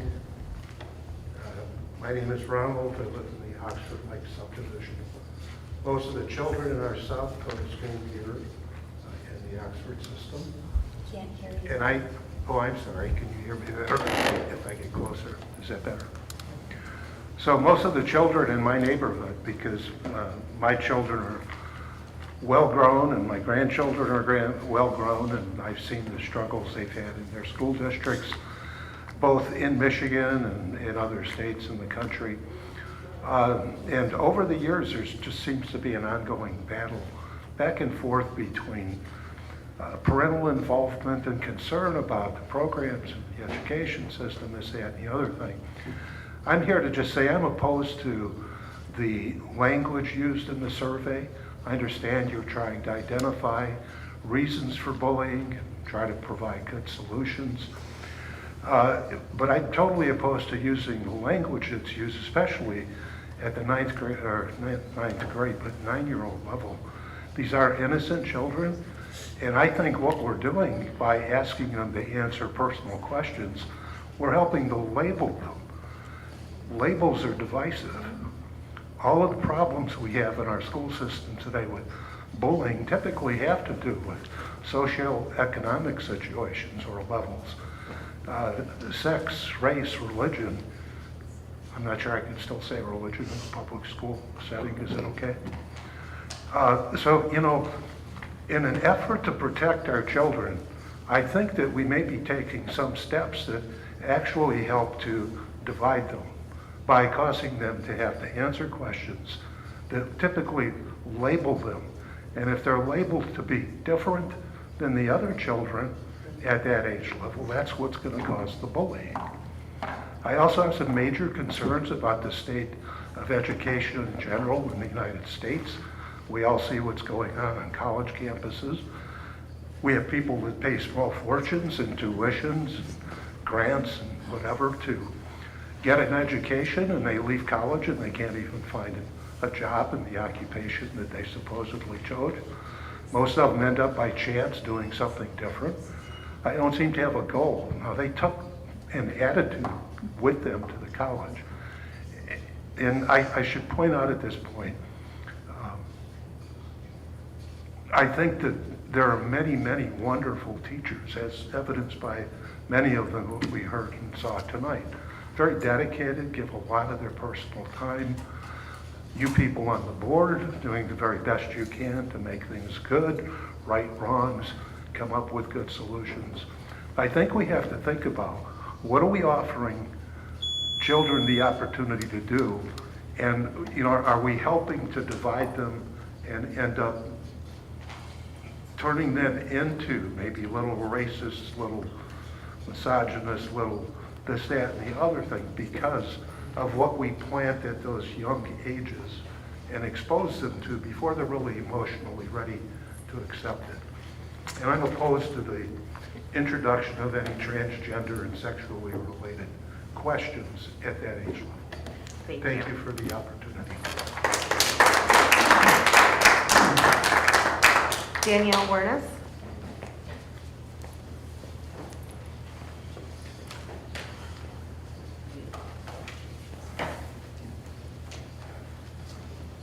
Hi. I really just come to piggyback on what Jim had talked about. I work with the Oxford Wildcat Booster Club. We do a lot with athletics and clubs in the high school and the middle school. But I've been involved in the district since 2006. I have a son that graduated at 16. I was there when the blue turf was laid. But now things are starting to decline in the arts and in the athletics. In our facilities. When I did the strategic planning meeting, that was amazing. Thank you for organizing all of that. It was great to work with community administration and staff and to hear everybody's thoughts. But that was one of the topics we talked about was facilities. And that's real important to me, watching these kids because of safety. It's a factor for our athletes and also for the arts, the electrical and the PAC. The floor needs to be replaced on the stage. I mean, we put on phenomenal theater programs. We host major athletic events that bring in a lot of money for our district as well. But if our facilities aren't up to par, we're not going to be able to continue to do that. Looking at our stadium, our track, we're hosting a huge track meet this weekend. It had to be repainted so that we could have our 8 lanes. And we're putting Band-Aids over things that need to be fixed. We're spending money on Band-Aids. And I would love to see. So I'd love to help support. I don't know what I can do. I know my board would love to support. Putting a bond, having a bond committee. I don't know what that entails. You're the professionals on that aspect, but what can we do to get that going? I have several people that have already, said they would love to jump on board. So I'm just here, I'd like to see if we could really move forward with getting something going, the sinking fund and bond, to get that on our ballot, because I think it's really important. Because look at all of the awesome things we do, and we need to keep doing them. So that's why I came tonight. Thank you for all that you guys do too. Thanks for supporting our kids and our staff. Thank you. Levi Johnstone.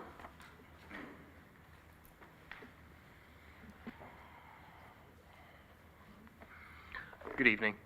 Thank you for the opportunity to speak in front of you guys today.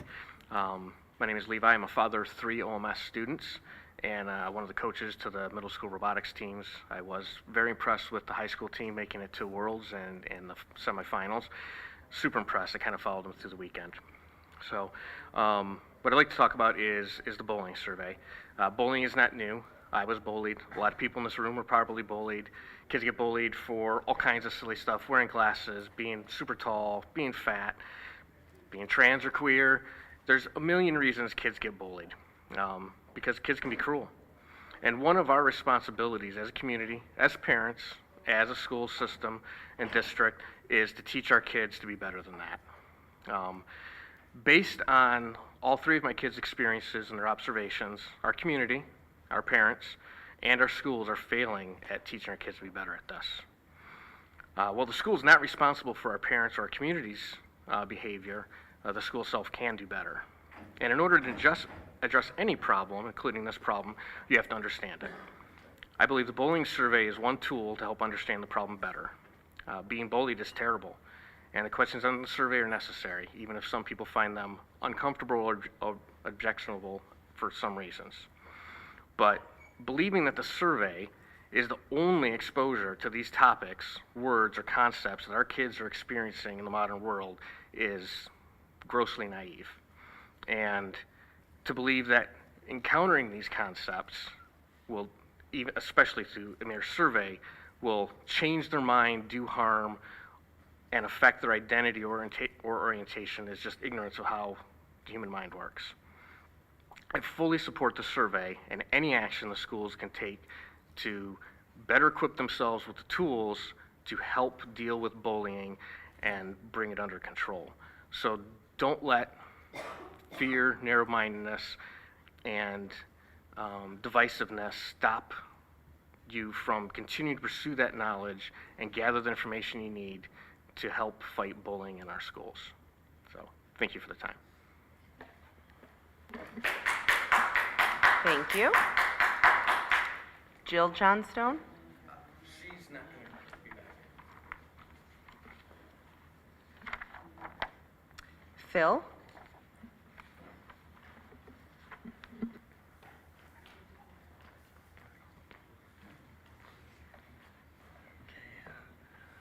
Good evening. Thanks for taking my questions, or my comments, I'm sorry. Okay, so I'm concerned about the politicization of sexuality in the schools. I think it's unacceptable. In my opinion, this is a veiled attempt at indoctrination. There's no reason to expose kids to controversial aspects of human sexuality at such an early age as we're seeing in these surveys, like 3rd grade or middle school. Something that is often overlooked is that all young kids have a brief period of innocence. I think some of the other folks have mentioned that.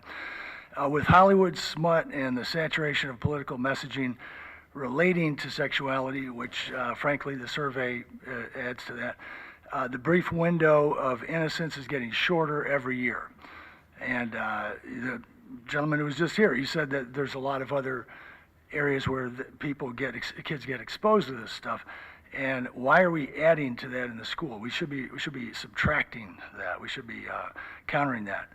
So the windows of protecting their innocence is getting shorter. So instead of asking, are you bisexual in one of these surveys to a middle schooler, instead you can pose an open-ended question and still solve the bullying problem. Okay, so if a kid is a victim of bullying, you can ask them, why were they bullying you? That way you can separate out, it could be the kid's being bullied because he has a bad haircut and they're making fun of his clothes or something like that. It's not necessarily because he's identifies as a transgender or something like that. So what about intensive personal intervention instead of a cold, detached computer survey? Or if you use the survey, do the initial screening questions, which I think the instructor told us there were some initial screening questions. Are you being bullied? And if the answer is no, they move on. Now, if the kid is being bullied for some reason that is not sexually related, then at that point, why do you have to expose that kid to all these all this charged language about bisexuality and how do you identify, are you transgender or whatever it is? So there's no reason for that. If there are so many cases, I would say, first of all, I would ask how many of the kids answered yes. Now, if there are many, many cases of significant bullying that only a computer survey can provide an adequate intake because it's so large, then I would submit that we have an epidemic and a far larger problem on our hands, and one that should be taken to the parents and the wider community immediately. But conversely, if that's not the case, and there are just only a few positives where they say, yes, I'm being bullied actively, that emerge on a cursory computer screening, then we should sit down with the individual children in these relatively small numbers and engage them in personalized, open-ended questioning, where this would arguably be more effective and could be done in a way to protect the innocence of the children who are being bullied for reasons unrelated to sexual preferences or sexual identity. So please protect the precious innocence of the children whose emotional well-being you've been entrusted with. Thank you very much. Thank you. Debbie Ross?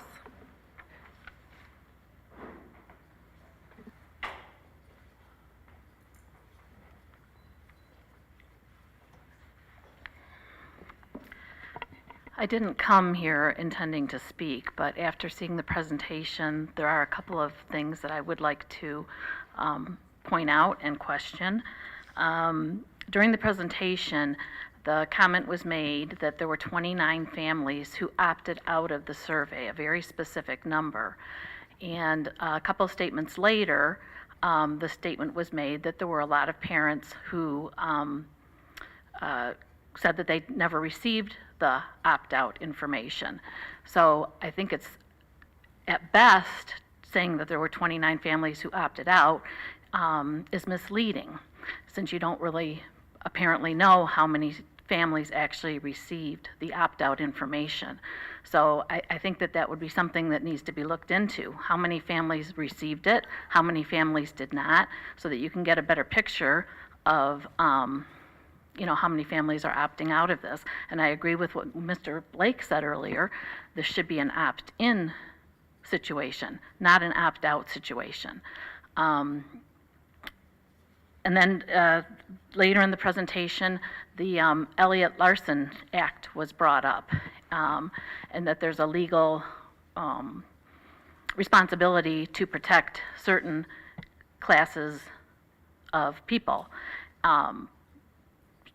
But I don't think that that law, at least not when I've read it, says anything about directing surveys and inappropriate questions, inappropriately aged questions, to young children.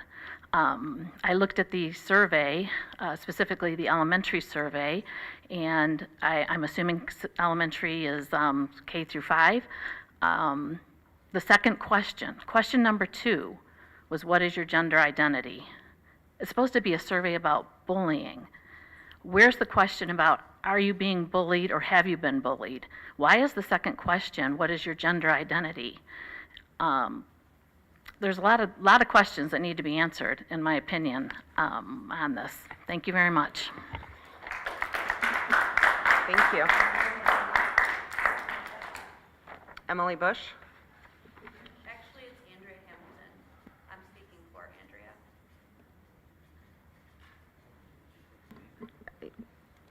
Your name's on it. Andrea's crossed out. Your name's on it. Did you want to speak or no? Are you speaking? But your name is on this, is what I'm asking. So are you wanting to speak or no? It's for Andrea Hamilton. Am I allowed to speak for her? Your name's on the paper. Anybody? The rules are. If your name's I'm- on the paper, you can. I'm speak. fine with it. Is that,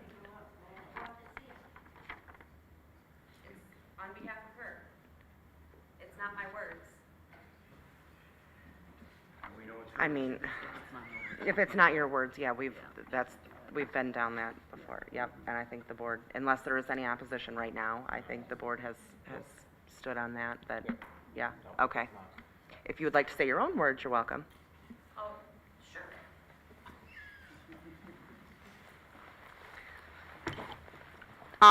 After lobbying all day today in Lansing for gun violence prevention, I would like to add that I think we're focusing on the wrong things. So people that are talking about children being losing their innocence, I think Unfortunately, we've experienced that almost 3.5 years ago, so I just wanted to state my piece on that.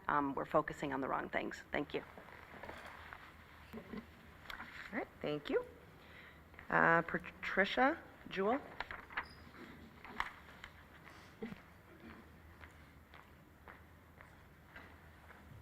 Good evening.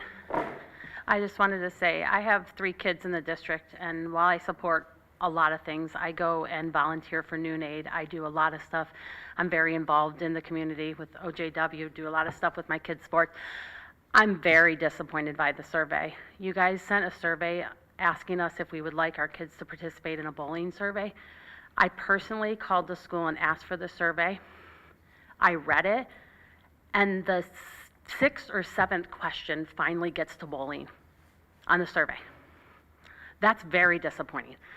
On adult surveys, when you take a survey, if it's not applicable, then it doesn't populate any other stuff for you. That's how the kids survey should be. If you don't feel you're not being bullied, then you say not applicable, into the survey. The grade that they're in is at the very bottom of the survey. Their sexual preference, my son hasn't even reached puberty yet, and you're asking him his sexual preference? His gender identity, he's 3rd grade. That's absolutely ridiculous. It is not aimed at a child. If you want to do a bullying survey, you should have provided that survey to the parents to look at prior to asking them to opt out of something. That was not a fair thing to put in front of our children without us being able to see it first. Very disappointed in Oxford providing this survey to our children. While I support 100% of what you guys do, this was very disappointing. For my kid to ask what bisexual is at 3rd grade is not even acceptable. Not even acceptable. If I want him to know what bisexual is, it doesn't need to come from a survey that I wasn't presented prior to you presenting it to my child. And I think that you guys owe answers on why that wasn't provided to us prior to you presenting it to our children. And I couldn't agree more that it should be an opt-in survey, not an opt-out. Thank you for your time. Thank you. All right, that concludes our unscheduled public comment. We do have some activities coming up. Our next community conversation, May 13th, another plug for that. Love to see as many community members as possible there. It is always wonderful, and we all enjoy the dialogue. I think that's come up multiple times tonight, how important it is and how successful it ends up being. So please come to that. Of course, we have our OHS graduation, May 15th. Can't believe we're already here, this part of the year.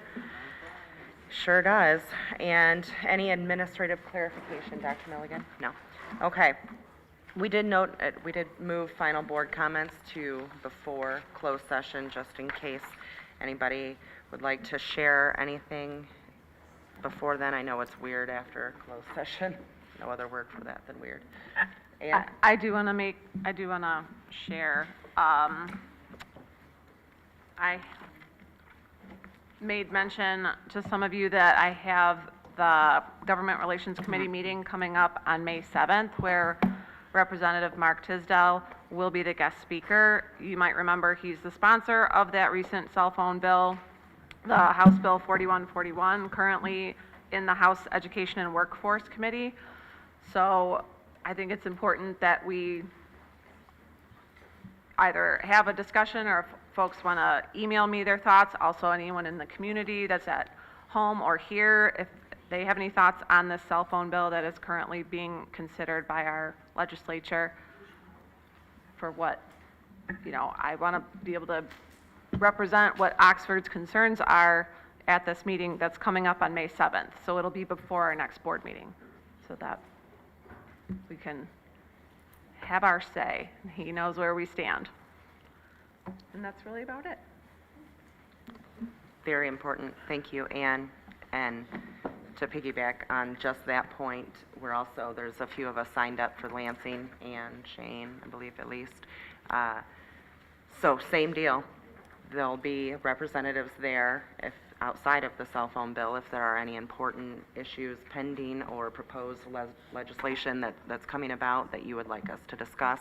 Another idea that I had, and we saw this last year, is that many of the representatives that we would have liked to talk to weren't in the office that day, but some other board members left a one-page slipped it under their door for when they came back to read, and just basically saying, hey, these are our priorities, this is what we would like you to know about our board and where we stand. So if we would like to do that for this year, I think that would be helpful. And if anybody has any specific ideas that you would like us to talk about for the representatives that we do get to meet. What's the date for that? That's also May 7th. May 7th? Okay. Yep. All right. So Ann will be all over the state talking government all day. Thank you. And not to get off on a different topic, but I also did have a couple things that I wanted to say too. One, our recent visit to OELC was phenomenal, so thank you, Ann, for that. And that was so fun, so great to see the littles and everything that your staff does to support their learning and growth, and just wonderful. I wish we could do that one more often. I don't know if we'd get out of the baby room very, the baby room. I'm going to come back next Wednesday, if that's cool, to one particular room. So, and thank you. She also shared, which Tanya shared in the Monday memo, some data and information regarding enrollment, staff, recent purchases, and grants. So we'll look forward to your full presentation in May on that. And then lastly, this has come up a couple of times, and I don't know if you guys want to have the discussion tonight, if we want to think about it and come back. The scheduled public comment procedure, there's been, we don't have that really quite nailed down, I think. And we don't have the policy anymore that dictates that it is 4 p.m. the day before, but we still have it in our operating procedures, but we don't always follow the way that it says. And so my personal opinion is that I would suggest we do it more like other districts who have this scheduled public comment period that you can pretty much submit until the meeting, up until the meeting, and especially considering that some of our presentations are not posted the Monday before, or even sometimes they get posted the day of. Personally, again, my opinion is that we think about moving that time until the day of the meeting, up till, because really it doesn't require a lot of work. It's just approval from president and superintendent. So, But if we want to put it on the agenda itself, like we did today, meaning the names, we would need a little bit of lead time. right, so like 4 p.m. the day of. Oh, okay. Okay. Well, well, see, we already have a couple of different opinions. So Yeah, we don't have to get into this tonight. It's just something that I want to throw out there. I think we definitely need to shore that up as far as what it is. I know that we used to have that stuff, and I sent that email and stuff earlier today, just because, if it's up to 4 o'clock and then people in transit coming from, work and stuff like that may not see it, and depending on what the topic is and stuff like that. I think it's nice to have it, if it's scheduled, we have a cutoff time of when it's being scheduled. The day before at 4 o'clock seemed to always be really good, especially if it's a group affiliation or whatever. But I think from the policy side and governance, it sounds like we got some additional tasks, right? I do like seeing it on the agenda with Yeah. what the topic is. I mean, certainly it's supposed to be agenda items, and so having it right there and spelled so they have their guardrails to stay within, I do like that. But as far as the deadline or whatever, I don't know, noon or 4 o'clock, I don't know, I mean, whatever. if it's- noon maybe, I don't My know, whatever, thoughts it doesn't matter. is if it's right up to the before the meeting time, at that point in time, they could just go in there unscheduled, and they still get their 3 minutes as if it was scheduled. And so then why do we have a scheduled thing, like break out in 2 separate sections unless it's like really Well, pre-scheduled? the idea behind scheduled is that they can talk to us before we're potentially voting on something on the agenda. That was the whole reasoning for us bringing it Right. in the first place. And so that way, they're not coming and saying something after we've already made a decision, because most of the time we are voting. Right. I think- Obviously, that doesn't fit tonight, but. I think there's definitely a window of time. My only thought is we would want to protect against the larger group.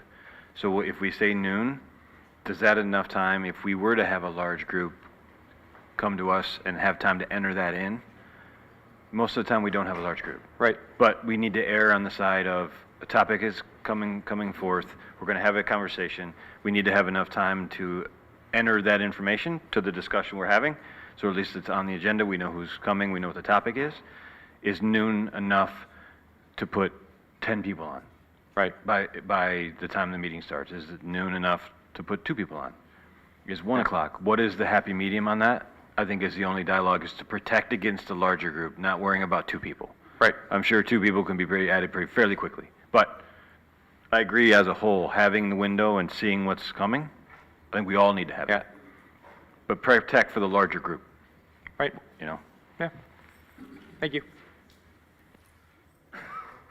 Anybody else? Any topics, items? The only thing I want to say is that our CTE program, the Computer Science Principles class, Ms. Monkevich, took a group of the computer students to Lawrence Tech University for a site visit, campus tour. I was fortunate enough to be able to chaperone that.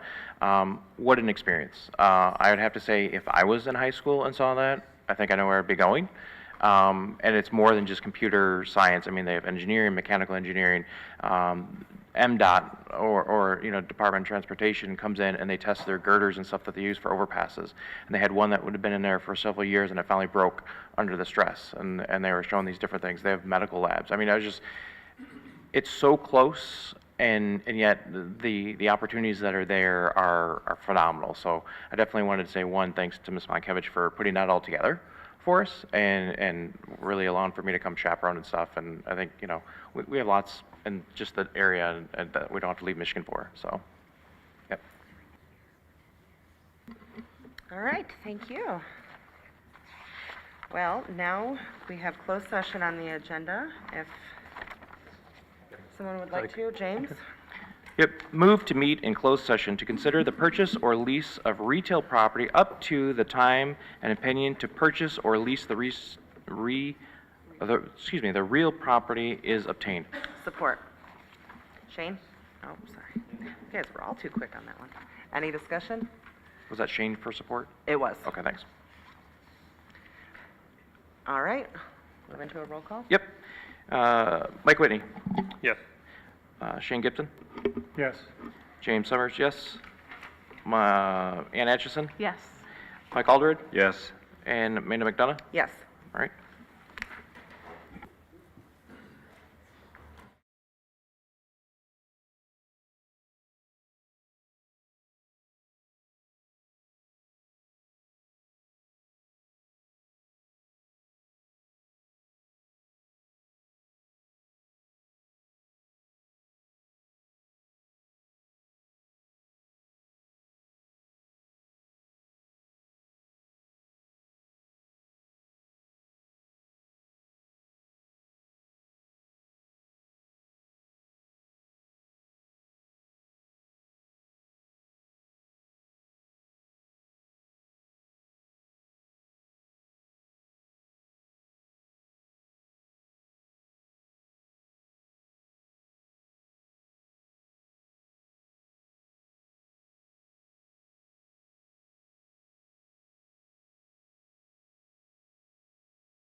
Meeting is adjourned. Oh, dang it.